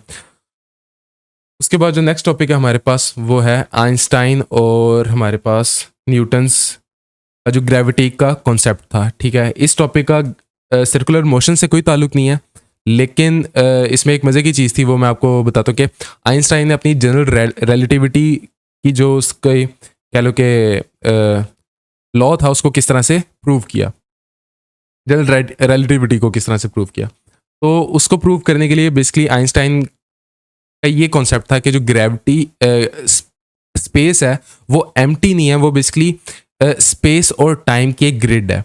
और कोई भी मैस अगर इस स्पेस टाइम में आता है तो वो बेसिकली इस स्पेस टाइम को डिस्टर्ब करता है, इसको कर्व करता है। और उसका ये कॉन्सेप्ट था कि जो लाइट है अगर तो स्पेस टाइम अनडिस्टर्ब्ड है तो वो स्ट्रेट जाएगी, अगर तो स्पेस टाइम कर्व्ड है तो लाइट भी उसके साथ बेंड होगी। अब उसको अपना ये कॉन्सेप्ट प्रूव करना था। अब उसको प्रूव करने के लिए उसको एक्सपेरिमेंटल जो सेटअप था उसके लिए ये एक्सपेरिमेंट सिर्फ एक टोटल सोलर इक्लिप्स में ही पॉसिबल था। ऐसा क्यों था, बेसिकली उसको एक मैसिव ऑब्जेक्ट चाहिए था कि वो इतना मैसिव हो कि वो स्पेस टाइम को इनफ बेंड कर सके कि हम उसे ऑब्जर्व कर सकें। तो हमारे आसपास कोई भी इतना मैसिव ऑब्जेक्ट नहीं है सिवाय सन के। तो सन इतना मैसिव है कि वो अर्थ कि वो अगर स्पेस टाइम को बेंड करता है तो हम उसको ऑब्जर्व या मेजर कर सकते हैं। लेकिन उसमें एक और दुश्वारी थी कि अगर बेसिकली एक्सपेरिमेंट उसने ये करना है कि जो सन के पीछे से स्टार की लाइट आ रही है वो उसके पास आके बेंड होती है या नहीं होती। उसने अगर तो बेंड होती है तो उसकी जनरल रिलेटिविटी प्रूव थी, अगर नहीं होती तो उसकी जो ऑब्जर्वेशन थी वो गलत थी। अब मसला ये आता है कि सन के साथ कि अगर तो सन है तो हमें दिन में सितारे नज़र नहीं आते, लेकिन इसका ये मतलब नहीं है कि दिन में सितारे होते नहीं हैं, होते हैं, लेकिन सूरज की रोशनी की वजह से हमें नज़र नहीं आते। तो उसका हल ये था कि अगर टोटल सोलर इक्लिप्स हो तो तकरीबन 50 सेकंड का वो टाइम इंटरवल होता है कि जब टोटल अंधेरा हो जाता है और उस टाइम पे हम जो सितारे हैं उनको देख सकते हैं। तो आइंस्टाइन ने ये ऑब्जर्व करना था कि जो सितारे सूरज के बिल्कुल साथ से उनकी रोशनी गुजरी है तो वो बेंड कर रही है या नहीं कर रही। तो उसके लिए उसने पहले एक ट्राई की थी during the first world war. तो उसमें जो सोलर इक्लिप्स था वो रशिया में होना था। तो जब वो अपना सेटअप लेके गया तो रशियंस को ये लगा कि ये कोई जर्मन स्पाई है, तो उन्होंने उसको कैप्चर कर लिया और वो अपना एक्सपेरिमेंट नहीं कर सका। उसके बाद उसने जो सेकेंड ट्राई अटैम्प्ट की थी वो थी इन 1919। तो 1919 में उसने सेकेंड अटैम्प्ट की और उसके लिए उसने बेसिकली क्या किया, उसने एक पैच ऑफ द स्काई को पहले उसने कैप्चर किया, यानी कि उसकी इमेज ली। अब ये कोई ऐसे ही कोई रैंडम उसने पैच को उसने इमेज नहीं था किया, उसने उस स्पॉट को किया था कि जहाँ पे 6 माह बाद सोलर इक्लिप्स होने वाला था। उसने 6 माह बाद क्यों, उससे 6 माह पहले क्यों कैप्चर किया, क्योंकि तब वो पैच रात के टाइम पे हम देख सकते थे, और 6 माह बाद चूंकि अर्थ हाफ चक्कर काट चुकी होनी थी सूरज का, तो अब सूरज के पीछे ये पैच चला जाना था, और 6 महीने बाद हमारे पास सोलर इक्लिप्स था। तो उसने क्या किया, इसकी एक कॉपी ली और इसको सेव कर लिया। उसके बाद उसने इंतज़ार किया सोलर इक्लिप्स का। जब सूरज निकल आया तो उसे ये सितारे नज़र नहीं थे आ रहे, लेकिन जैसे ही चांद ने आके सूरज को कवर किया, जिसे हम टोटल सोलर इक्लिप्स कहते हैं, तो वो इन सितारों को देख सकता था। तो उसने इस इमेज को दोबारा से कैप्चर किया, और ये इमेज उसने अपनी न्यू इमेज को और प्रीवियस इमेज को आपस में ओवरलैप किया। तो जब उसने ओवरलैप किया तो उसने ये देखा जो हमारे पास सितारे नियर टू दी सन थे उनमें ज़्यादा डेविएशन आई, ठीक है, कि वो अपनी एक्चुअल पोजीशन से शिफ्ट कर चुके थे, और जो सितारे सूरज से जितने ज़्यादा दूर थे वो उतना कम शिफ्ट कर रहे थे। फॉर एग्जांपल अगर हम एक दूर सितारा लें तो वो तकरीबन ना होने के बराबर शिफ्ट किया। तो इसका क्या मतलब है कि जो ब्लू हमारे पास यहाँ पे डॉट्स हैं वो basically actual position of the stars हैं, और जो हमारे पास येलो पोजीशन है वो basically apparent position of the star है, यानी कि सूरज की ग्रेविटेशनल उसने स्पेस टाइम को इस तरह से डिस्टर्ब या बेंड किया कि उसकी वजह से लाइट भी बेंड हो रही है, और हमें जो सितारे अपनी एक्चुअल पोजीशन से डेविएटेड नज़र आ रहे हैं, और सूरज के जितना करीब हम ऑब्जर्व कर रहे हैं सितारे उतने ज़्यादा डेविएटेड हैं। तो यहाँ से उसकी जो जनरल रिलेटिविटी थी वो प्रूव होगी, और वो एक बहुत मशहूर साइंसदान बन गया, और उसके बाद से लेके अब तक इज़ क्वाइट फेमस नाउ। उसके अलावा ये ओरिजिनल पिक्चर थी जो कि उसने कैप्चर की थी। यहाँ पे आपको बहुत डिम से नज़र आ रहे होंगे, बेसिकली यहाँ पे एक सितारा यहाँ पे है, एक सितारा यहाँ पे है, और एक सितारा यहाँ पे है, जबकि ये सितारे जो हैं ये डेविएट किए हैं, इनको एक्चुअली यहाँ पे होना चाहिए था, बिल्कुल यहाँ पे नहीं, और यहाँ पे नहीं, इनको एक्चुअली यहाँ पे होना चाहिए था। तो इस तरह से उसने अपनी जनरल रिलेटिविटी की जो कॉन्सेप्ट था उसको प्रूव किया। तो यहाँ पे हमारे सर्कुलर मोशन चैप्टर का इख्तिताम होता है। उसके अलावा इसका क्विज़ भी है, अगर आप क्विज़ करना चाहते हो तो आप क्विज़ भी कर सकते हो। तो इसी वीडियो की अगर आप डिस्क्रिप्शन में जाओ तो आपको क्विज़ का लिंक नीचे मिल जाएगा। यहाँ पे अगर आप यहाँ पर आओ तो आपको क्विज़ का लिंक भी यहाँ पे मिल सकता है, ठीक है। उसके अलावा आपको इस क्विज़ की डिस्कशन भी मिल सकती है, तो आपने सिंपली क्लिक करना है, it will take you to the grade me. अगर आपने अकाउंट बनाया हुआ है तो आप सिंपली साइन अप कर सकते हो, वरना अगर आपने अकाउंट नहीं बनाया तो आपको साइन अप करना पड़ेगा। चूँकि मैंने अकाउंट बनाया होता है, जैसे ही आप इस पर क्लिक करोगे तो आपका क्विज़ स्टार्ट हो जाएगा। कंटिन्यू पे क्लिक किया तो हमारा एक क्विज़ आ जाएगा, और उसके बाद अगर आपने क्विज़ सॉल्व कर लिया और आप इसकी डिस्कशन देखना चाहते हो तो इसकी डिस्कशन भी मैंने ऑलरेडी रिकॉर्ड की हुई है, तो आप वो डिस्कशन वीडियो भी देख सकते हो यहाँ पे क्लिक करके। ये रही वो डिस्कशन वीडियो, ठीक है, जिसमें मैंने एक एक MCQ को इन डेप्थ डिस्कस किया हुआ है, और उसमें मैंने ये भी डिस्कस किया कि स्टूडेंट्स किस किस्म की गलतियां कर सकते हैं इन MCQs को सॉल्व करते वक्त। तो अगर आप किसी स्पेसिफिक MCQ पे जंप करना चाहते हो तो आप टाइम स्टैम्प्स को यूज़ करके किसी स्पेसिफिक MCQ पे भी जंप कर सकते हो। तो सबसे पहले तो लाइक और शेयर दबा के ठोकिएगा, और मुझे अपनी दुआ में याद रखिएगा। अगर मेरे से कोई गलती कोताही हो गई हो तो do let me know in the comment section. खुदा हाफिज़। लाइक और शेयर ठोक दीजिए, महाकाल का दबा के लाइक और शेयर ठोक दीजिए, 5000 लौटे दिख जाना चाहिए।